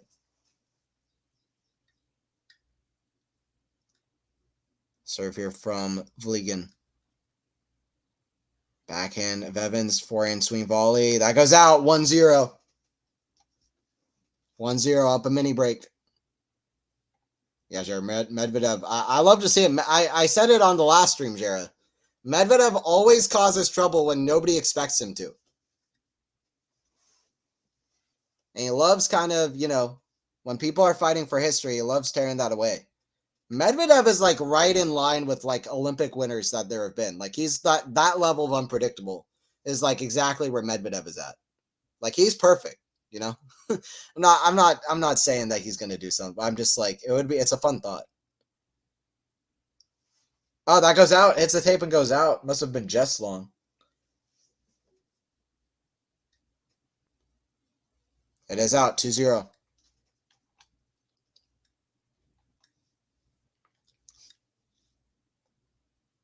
Braz a superpower, doesn't know how to use it. Yeah, exactly. Come on. Orioles win tonight. Okay, I appreciate it. Some sports betting has to be in order. Medvedev's playing style is so other. I love it. Yeah, he's a wrench in the gears. I love it. He's so crazy with it. No coach in their right mind would coach Medvedev would coach a player to play the way Medvedev does. I love it. He's so talented, Medvedev. He's kind of like a Murray type. Like, people don't recognize just how crazy talented both Murray and Medvedev are. But their talent is outrageous.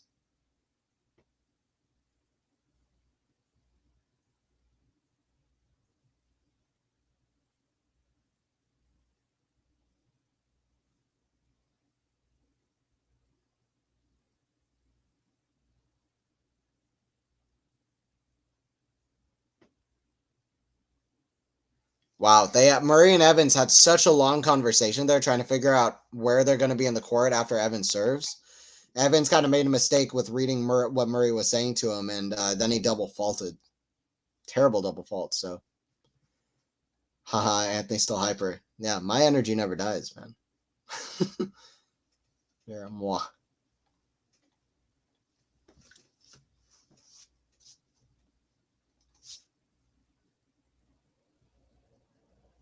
Forehand to Murray. That's a great pass down the line. 3-1. I'm a Red Bull in real life, Lexi. Red Bull come to life. Full energy. Pure energy. I was listening to you, Anthony, but couldn't fully chat because I'm at the super long meeting. Hopefully I was something to listen to that was not as boring as the meeting. Medvedev needs to open his academy and implant this unusual playing style to the future generation. Absolutely. Have everybody in the top 50 play like Medvedev. Evans looking at the umpire and the Gille who hit that shot because he's like, did he hit it over the net before it bounced? But the umpire says it's good. And yeah, he was good. Do you like the summer heat? It's fine. I want to go somewhere that's not as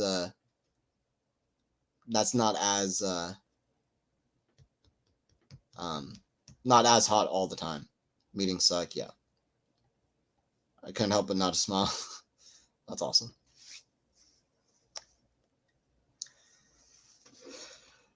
Glad I could do that. 3-2.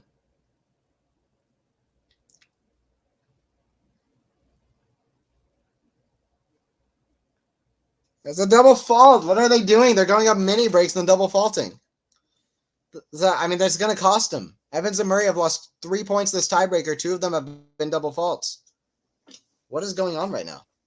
Just blowing their chance. Absolutely. Andy. Yep. I guess I like the heat more than the cold, though. I will say that. Probably. See what Andy can do. 3-all. We got more people joining in. That's great. Appreciate everybody joining in. We're doing Murray Evans versus Gille and Vliegan. Murray and Evans have played really, really good tennis so far. Gille and Vliegan have not been that inspired so far in the match, to be honest. A couple double faults from Murray and Evans. We could already be up at 5-1, but it's been a couple of doubles. It's a lob over Evans who runs back. Lob. It's dangerous. Evans back in this point. Back to neutral. Slice. Evans forehand. Goes to the backhand. Oh, it's a great shot from Gille. That's a great one-hander that he has on him. Great one-handed backhand. 4-3. With a mini break, I think. Yeah. Oh, Evans didn't even react. What was Evans doing? It's very slow to it. That's going to take a hit to the confidence as well for Dan Evans. I don't know what Evans was waiting on. By the way, we're at 18 likes. Can we get to 21 likes? We're going for 21 likes on the stream. Can we get there? But I appreciate everybody taking time to watch some doubles too. I know there's a reason why everybody's watching the doubles, but I genuinely have good respect for doubles, and I hope that we can tune into more doubles because I fear for the doubles. I'm not gonna lie, for the future of doubles tennis, I kind of fear for it. So it's good that we can have this. It's very fun to watch, and it's very unique. 4-4. It's I mean, it's the closest we get to tennis being a team sport at the moment.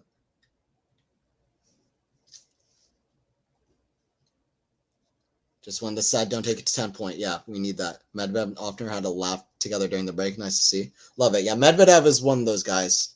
He'll have that. Big return from Evans, but that goes long. Now I'm getting nervous. I'm not going to lie. We're on serve, though, at 5-4. Who's serving? Is it at Dan Evans? Okay. I don't know.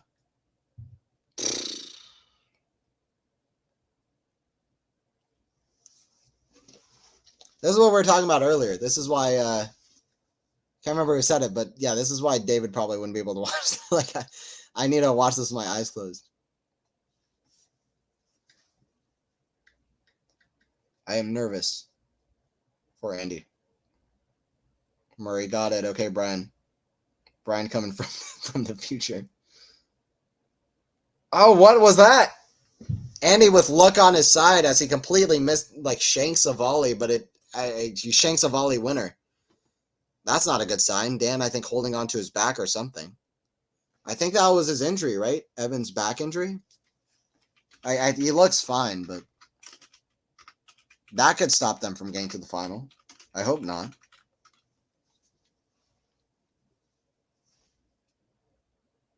Okay, no, knee injury. Knee injury. So, okay. Hopefully he's fine. It's the knee injury. He looked like he was holding on to his back more than anything. So hopefully he's okay. All right, 5-5. Come on. Serve out wide. That's a lob. Volley Evans. Lob. It might be in. That goes out. It's a match point for Evans and Murray. It's never over till it's over. They got to do this one. Trying to get that crowd amped up as well, Evans. But job's not finished. Job is not finished at all. They're still on serve. This is not done. Come on. Come on, come on.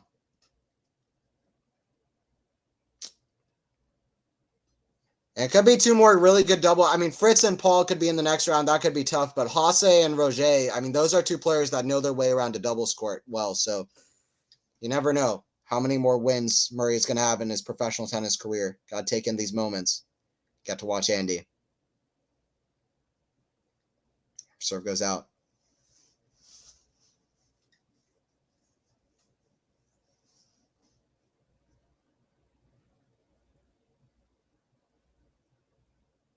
It's a smash put away. Murray kind of hit it too high, like right into the sweet zone of Vliegan at the net. So it's 6-6.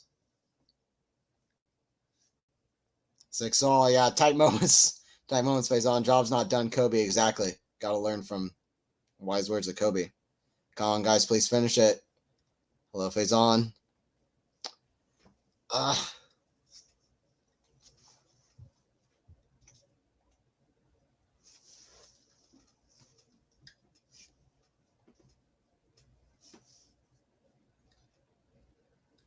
6-6. Hour and 40 minutes. It's not done yet. Gille with the forehand in the back end of Evans. The law, it's going to go out. No, I mean, there's no way. If they go from saving 5 consecutive match points to wasting a match point, then that's going to be sad. It's Murray's serve. He's got to take some time here, I think. Kind of, come on. Well, it's like Roger in his last match of his career. He played a doubles match with Rafa and lost after having a match point. I hope it's not that, because that would make it even worse. Come on.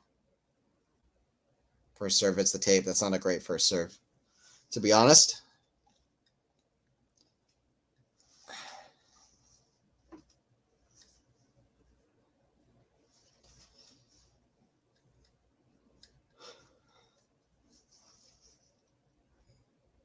Evans there at the volley. Backhand. Right to Vliegan. Backhand. Oh, it's backhand neutral. That's going to go out. 7-7. Saved a set point. Saved a set point. 7-all.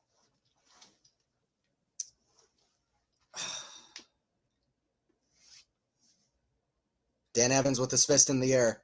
Murray with another serve.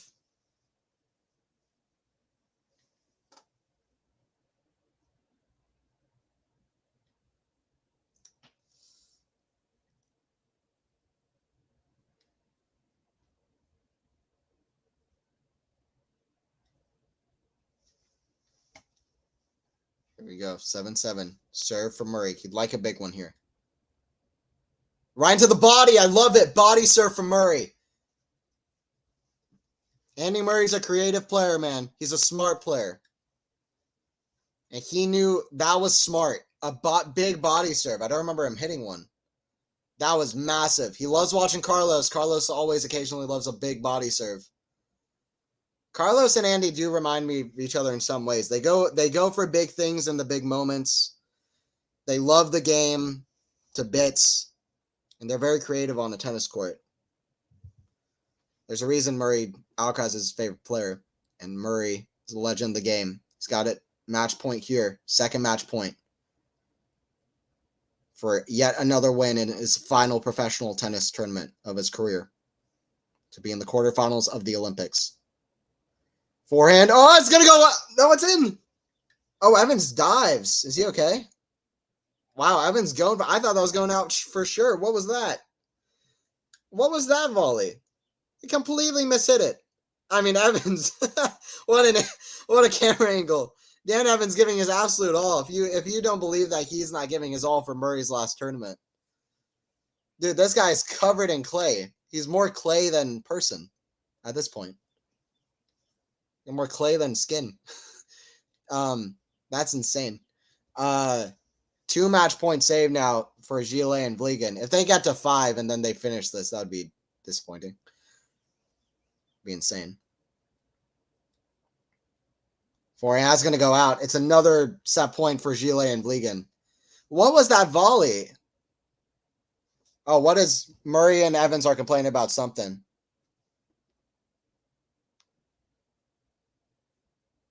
There's a let. Murray and Evans are saying there's a let. Why can they not replay lets? It makes no sense to me why they can't replay lets. It's very annoying. They have to call it in the moment. There's no judgment. Why can you not challenge a let? It makes no sense. We have the technology. There's challenges for everything in other sports. Why can we not challenge lets? Makes no sense. I almost don't think they even need to play lets. Just do it college tennis style. I've thought that for a while, but even if you're of the opinion they should play lets, you got to be able to challenge them. Have 2 or 3 challenges a set. Come on. No way. All right, 9-8. Set point here for Gille and Vliegan. At a big moment like that, gets in the way. It's another serve, hits the tape, and goes out. This net has to be very tightly strung. We've had a lot of those.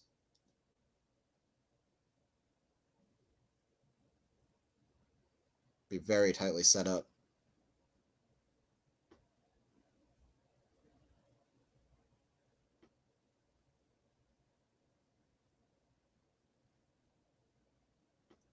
Serve Evans. That's a let.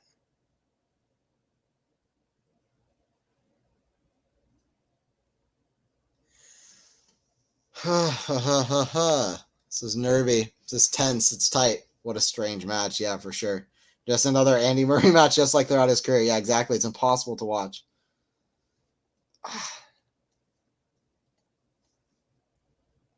It's not a double fault. No.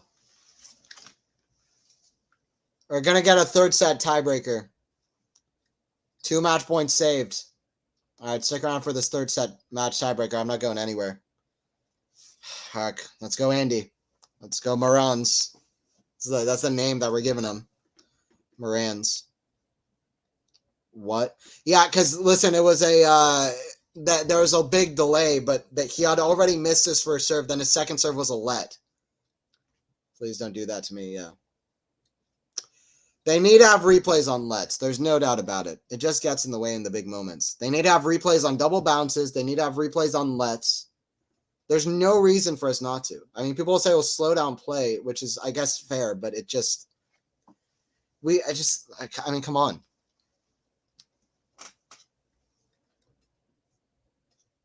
It just gets in the way. This says to 10, right? Yes, 10 points.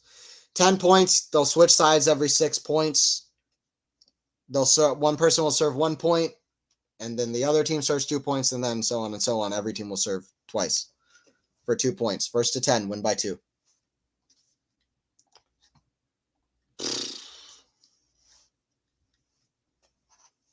Oh my God. Why is Murray so annoying to watch? I speak that as somebody who's watched Murray for over 16 years. Why is he so annoying to watch?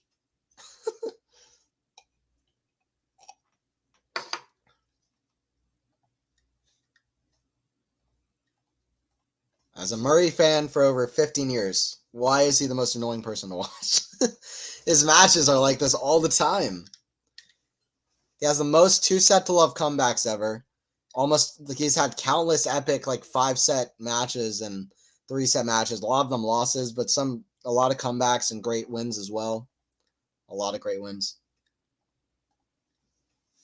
All right, let me see your predictions in the chat. What's going to be the score in the tiebreaker? Whoever gets the closest, I'll shout you out in the chat. I'm going to go Murray Evans, and I'm going to say Murray Evans. I'm going to go crazy with it. Why not? The other one was crazy. I'm going to go 11-9 for Murray and Evans. 11-9 Murray Evans is my prediction. Just like the other match, I guess.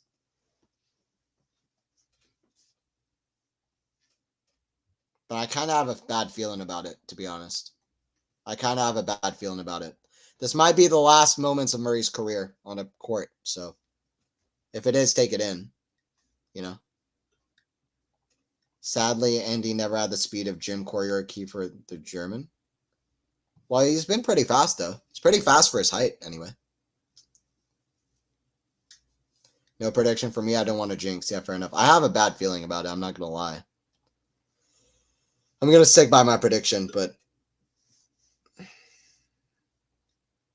Actually, I'm going to switch it actually to 12-10. 12-10 to Murray and Evans, but I'm going to stick by that.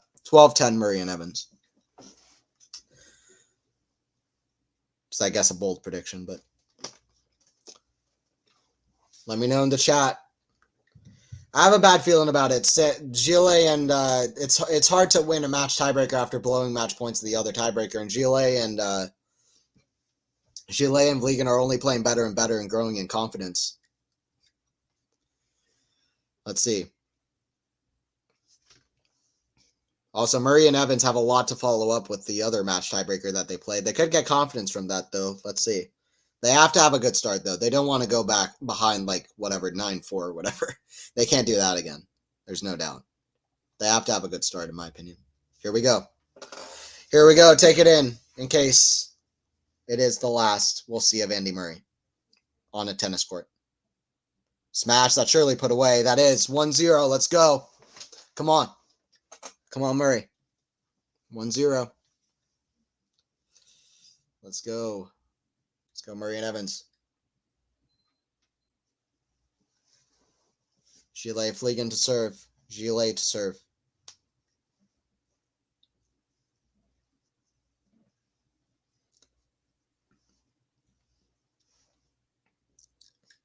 Backhand, that's going to go out. 1-1. 1-1. Good serve. Solid. I just can't imagine being in Andy's situation right now and having to think about the strategy of the match rather than his career, you know? Like, yeah, I would have moments of my career flashing before my eyes. Back and volley, good lob from Andy. Kind of a smash. Or no, from Evans, actually. Forehand, Murray.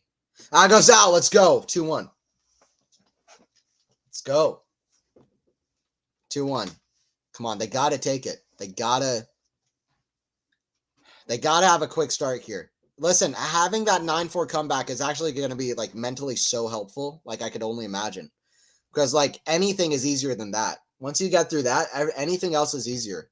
You know? Good break. Yeah, great mini break. There you go. I can't watch it. I'm just going to, like, turn on the news or something.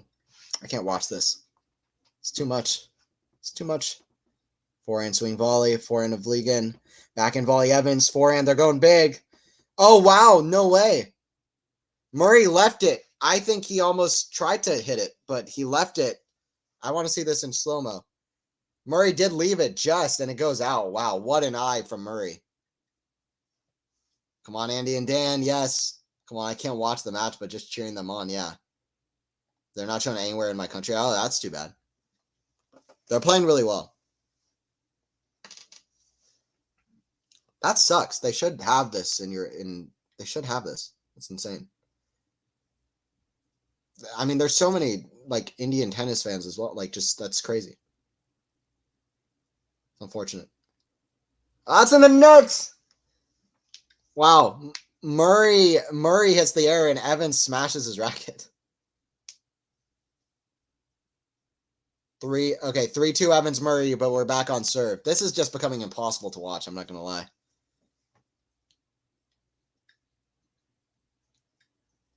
It's the passion you feel when you're watching sports. It really doesn't mean anything, does it? Doesn't mean anything. It's just people hitting a ball with a racket, and we pretend that it means anything, but it does mean something.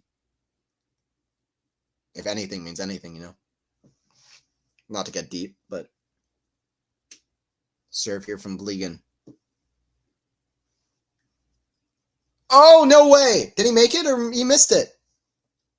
It's worth a challenge, no? It was close. Murray with a backhand cross court.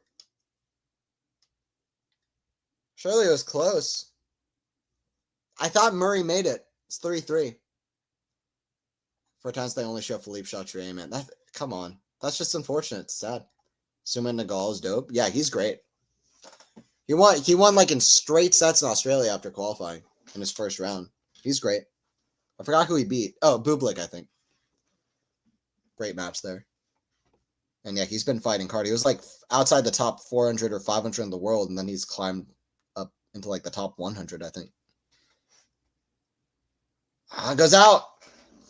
I just have the worst feeling about this tiebreaker, man. But I'm hoping Murray can can come back yet again. It's Hawkeye in use. Anthony. Is Hawkeye in use? That's a good question. Yes, I believe so. I believe so, yes. I can't take this, please. Yeah.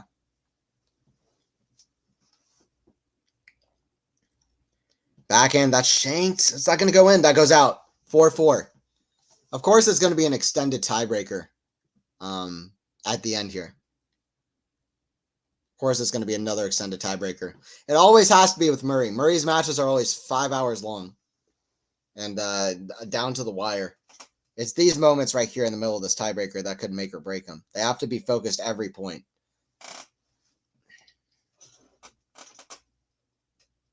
Come on. 4-4. Serve here from Dan Evans. Serve. That's a fantastic return of serve. Murray moved too early and Dan wasn't there to cover him.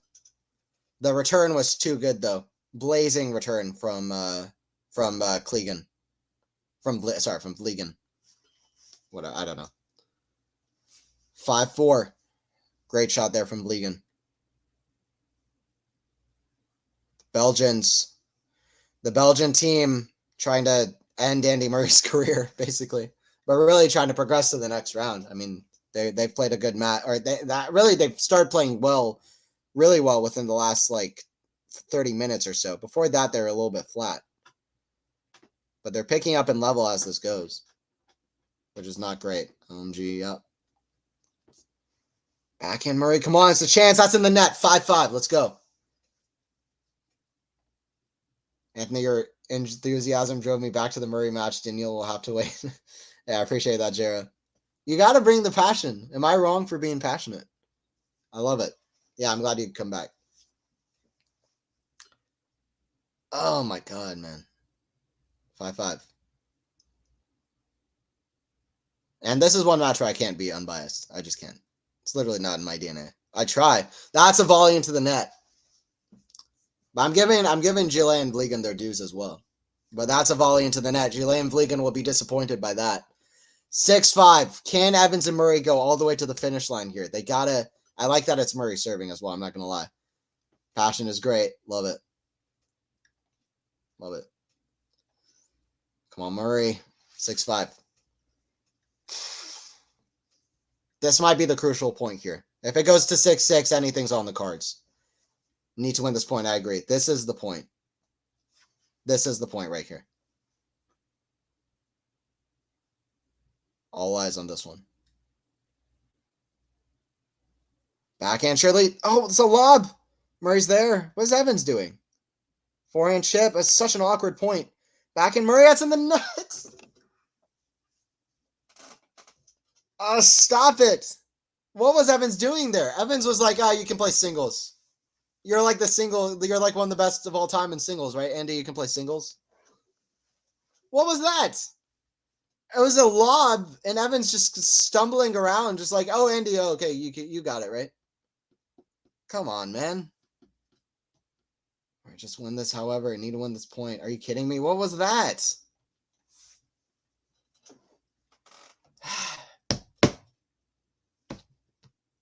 I believe in Murray, man. He can do it. I hope so. Let's see. Let's see. What a run anyway with the Nishikori-Daniel match, but this would be so sweet. Let's see. Serve misses. Andy, you are RG finalist, said Evans. The most untennis I've ever seen. I've never heard that word before, untennis. That last point was like that. It was not great. Second serve into the body. Forehand half volley. Come on. Right here. No, what is Evans doing, man? People were talking about how clutch Evans was in the tiebreaker in the last match. I'll be honest, he was, but he wasn't down 9-4. But up until then, he wasn't that clutch. I'm not going to lie. That's just my honest opinion. Like, right, but while I was watching tiebreaker in real time, I was like, what is Evans doing, man? He needs to step up. When they were in the thick of it, down 9-4, he did well. But he needs to step up here. This could turn so badly. I don't want Andy to go out with 2 match points, man. But lob. It's a good one. Forehand. That's too good cross court.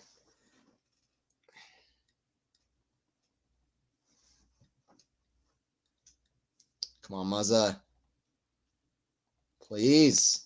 Please, please, please. Why does this happen each time? Come on, Evans and Andy. Exactly. Well, okay, here's the thing. They've been down. This could end, too, but which would be sad. But they've been down 9-4, so this is not as big of a thing. But this would be huge. People still yelling in the crowd while Gille and Vliegan trying to serve.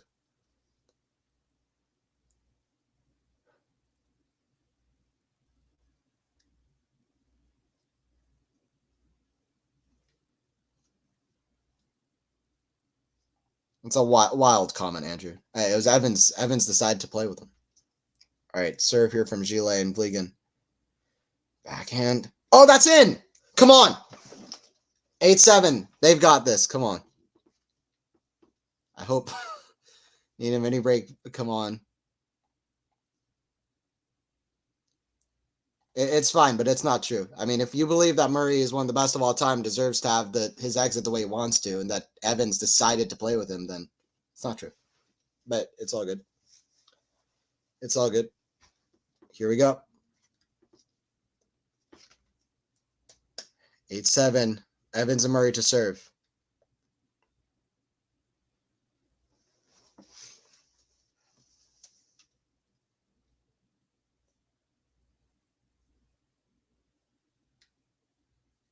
Come on. Got it. Surely they've got to win this point. A very high percentage serve. Half volley goes out. 2 match points for Vliegan and Gille, and it's 2 more points where Murray's career lies in the balance.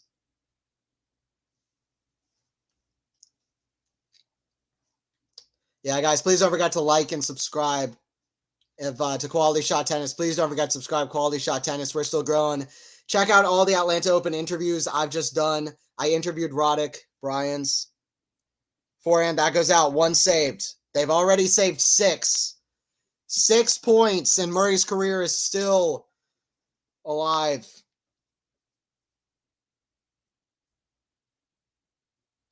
They're the best of friends. Yeah, exactly.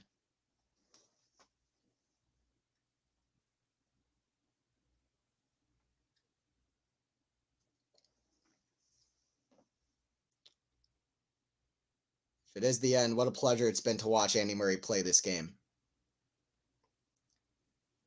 What an absolute pleasure it's been to watch the legend that is Andy Murray. That's a second match point here. Forehand. Shit, that's in the net, but he's still alive.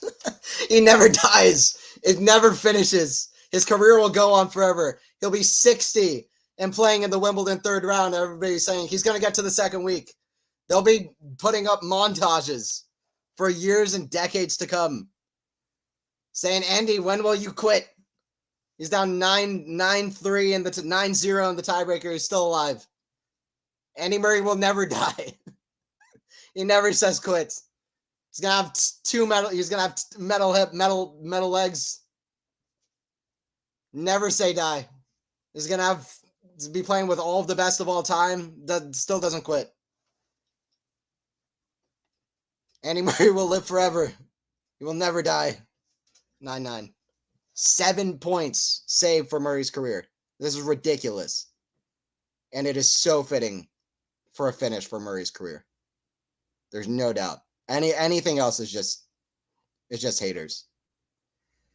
Forehand, Evans right at the volley of Vliegan at the net. It's 10-9 for Evans and Murray.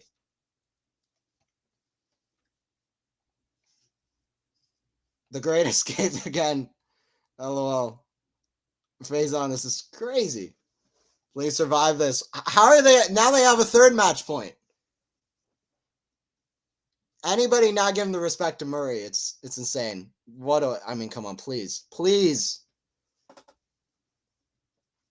This is so good. This is what Murray, these are the special moments Murray's been like waiting for and fighting for a while. Like, if he gets this, then he's done it.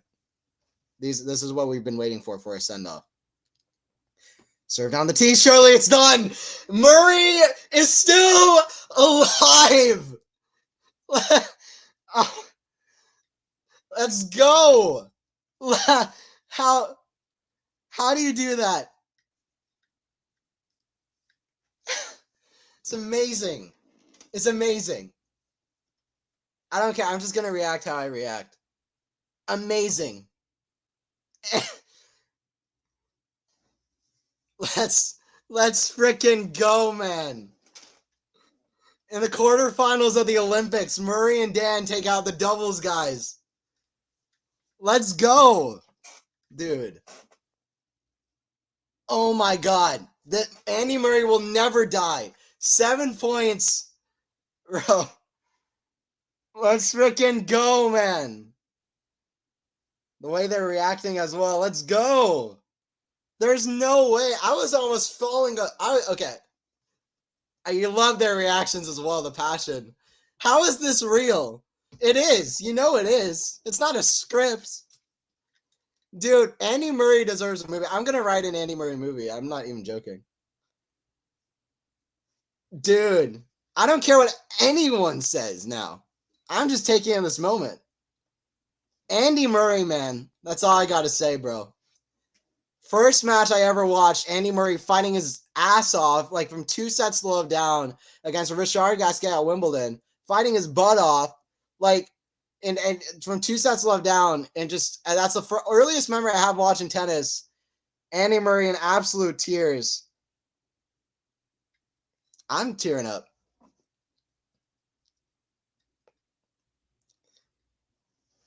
Two sets, I mean, to see this kind of a send-off from Murray is amazing. He deserves that, man. Now it doesn't matter. Now, Andy Murray, how sweet was that? Andy Murray is an absolute freaking legend. He will never die. Absolutely. Andy Ironman Murray. Absolutely, Steven. Oh, my God. Only Andy freaking Murray. 7 points in his career still going. Listen, 2 matches away, he could play Rafa and Carlos at the final. Could happen.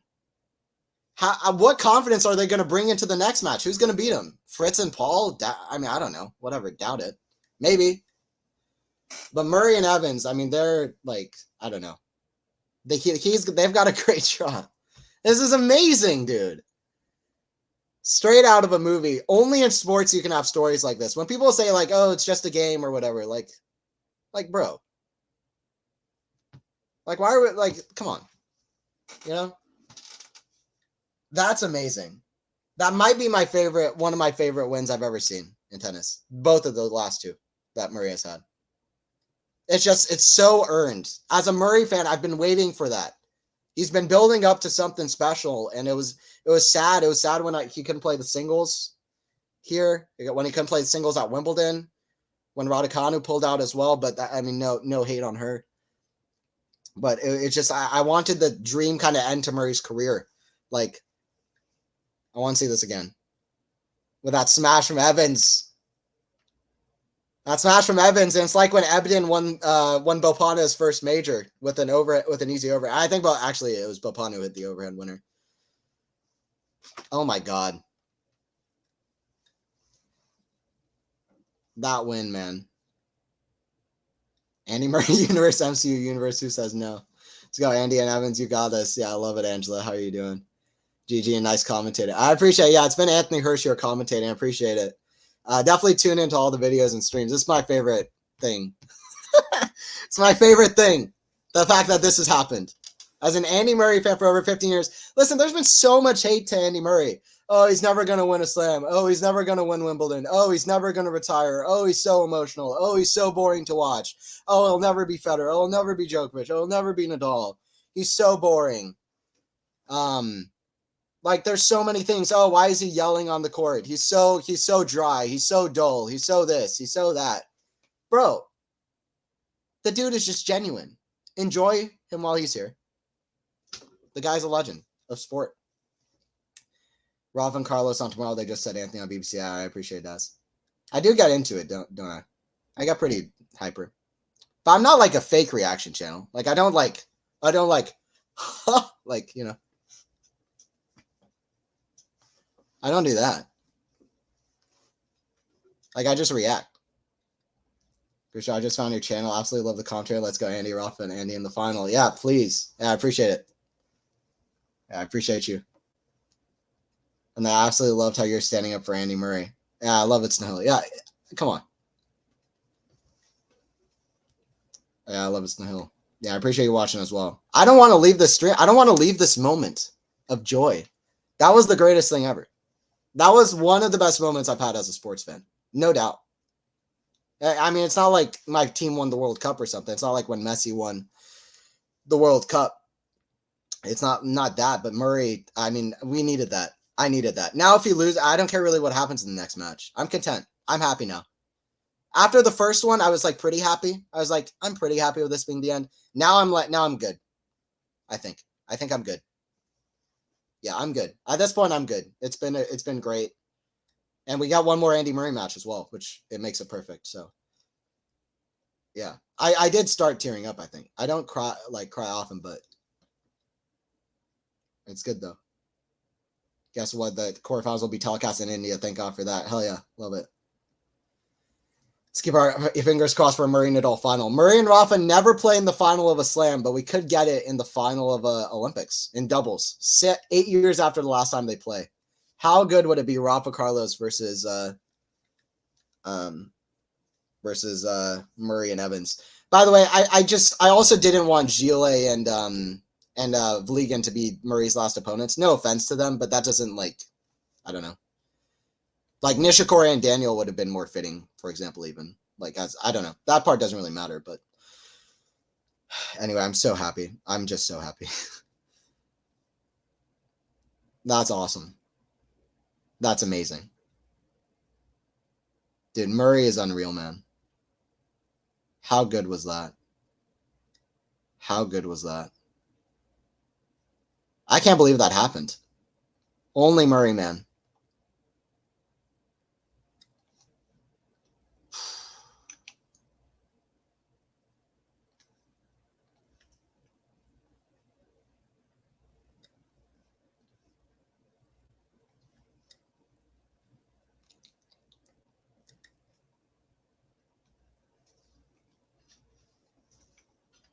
Yeah, so they could play Fritz and Paul or Hasse and Roger. It's a great draw.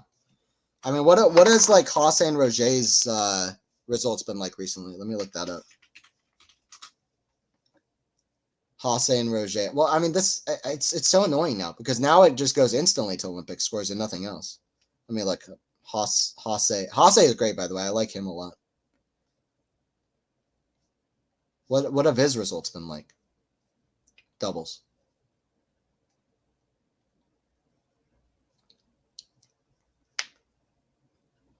I mean, I guess it's been pretty decent, but nothing crazy.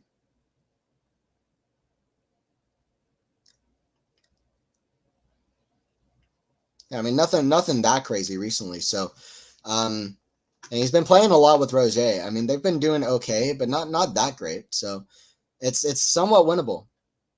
Oh wow, Papyr and Blast of Wawrinka Court. Yeah, rematch of the Umag final as well.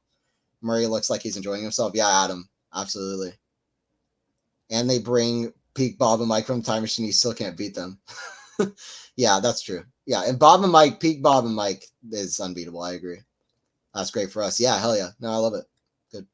Evans and Murray like the Duracell bunny. Yeah, absolutely. I'm so glad I streamed that. I was like, man, I'm so tired. I'm not gonna sleep till tonight now. I was thinking about taking a nap, but that gave me all the energy I need, bro. Oh my god, dude. Bro, let's go, man. Frickin' Andy Murray. Frickin' Andy Murray, man. Only Andy. Love Murray, man. Love Murray. Let's go, dude. Let's go. Good chance for, I mean, is at least in the quarterfinals of the Olympics. When's the last time Murray even reached the quarterfinals of a tournament? I want to look that up. But I guess, no, I don't even know. Let's go.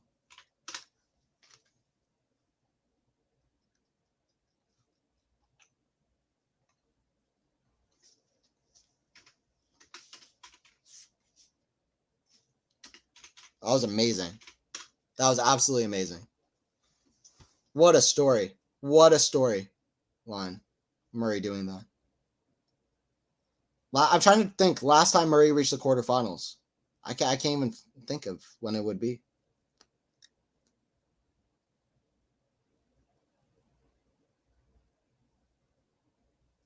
Murray's last quarterfinal. I don't even know. I can't find it. Let me look at Tennis Abstract.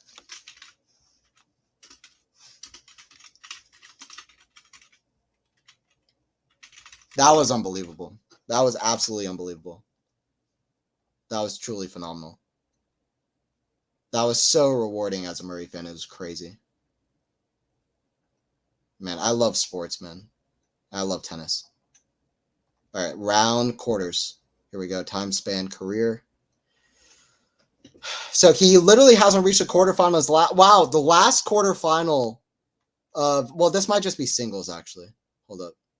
This might just be singles, which is unfortunate if it is. But anyway, well, he hasn't played doubles, right? So it doesn't really matter. Okay, so I can't even think straight. But last quarterfinal that Andy Murray reached was in Challengers. Last ATP quarterfinal he reached was in Doha when he reached the final, the singles final, when he beat Muller from 4-6, 6-1, 6-2, that crazy run in Doha.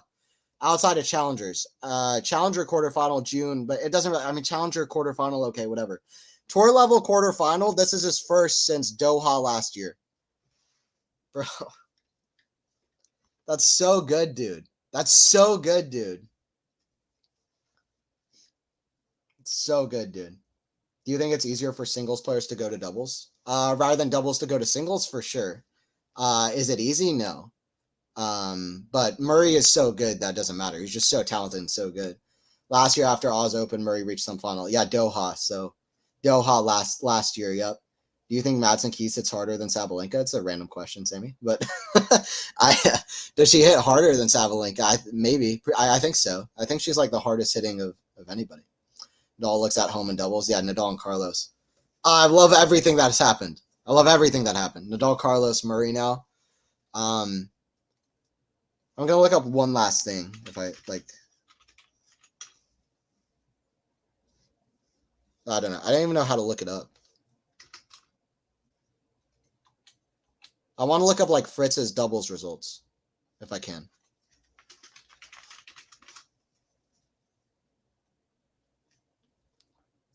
This is so good. Fritz doubles results. Yeah, Fritz did well. I forgot. He got to the final, I think the final of Queens, which is great. Was that with Paul? No, I was with Hatchinoff, but still, that's impressive. Bebo, Pana, and Ebden. So Fritz can play doubles. Fritz can play doubles, so that could be tough. We'll see.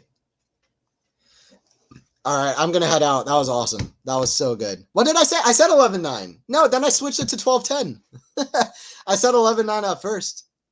And then I switched it like 1 minute later. But anyway.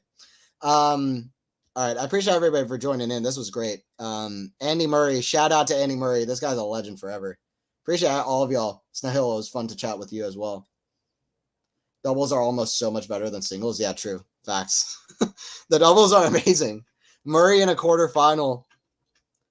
Dude, Andy Murray. Listen, since I was a kid, I never understood why people called this guy boring. I never did. This guy hitting around the net shot versus Cilic. This guy is so fast. He's so smart with it. That great shot against Soderling. He had this overhead off and overhead at the ATP finals. He hits great shots. He's super fast. He has great hand skills. He's maybe not the flashiest guy ever, but he's super talented, creative. He always has so much passion and heart involved. I've always loved this guy, man. And he retweeted a tweet of mine last year, and that meant so much to me. First guy I ever watched play tennis, and now to see him do this after struggling for so long, but he keeps fighting. It's just an inspiration. This is what sports do. It mirrors life. It's an inspiration, and Murray's an inspiration, man. So. When are you live next, Anthony David? Well, I don't know. I'm still tired from Atlanta. I'm hyped up right now and full of adrenaline, but I'm still tired from Atlanta, so I don't know. I was saying earlier that I might not even stream for the next couple of days, but I'll see. I might just take a break tomorrow. We'll see. It depends on the matches as well, but yeah, I appreciate you joining in. Thank you for that. Thanks, Anthony. Hopefully Andy continues his invincible run. See you for the Murray quarterfinal. You and David do it together. That'd be fun. Maybe I'll ask him. Yeah, thanks to Hill. And thanks everybody else. Adam, Jera, Joe was in here as well. Andrew, Brian from the future. Thank you, Brian, for the future, by the way. Brian from the future said that Murray would win. So, Brian, please let me know. Is Murray winning the whole thing? No, but this is amazing. Absolutely amazing. He's got a good draw. So, but already, what a run. Bro, it's so good. It's just bro.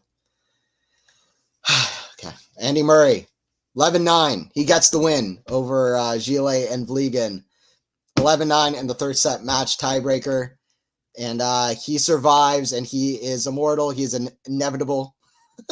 Andy Murray lives on in the Olympics. I'll see you guys for the next one. Andy Murray's career lives on to see yet another day.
Vliegan.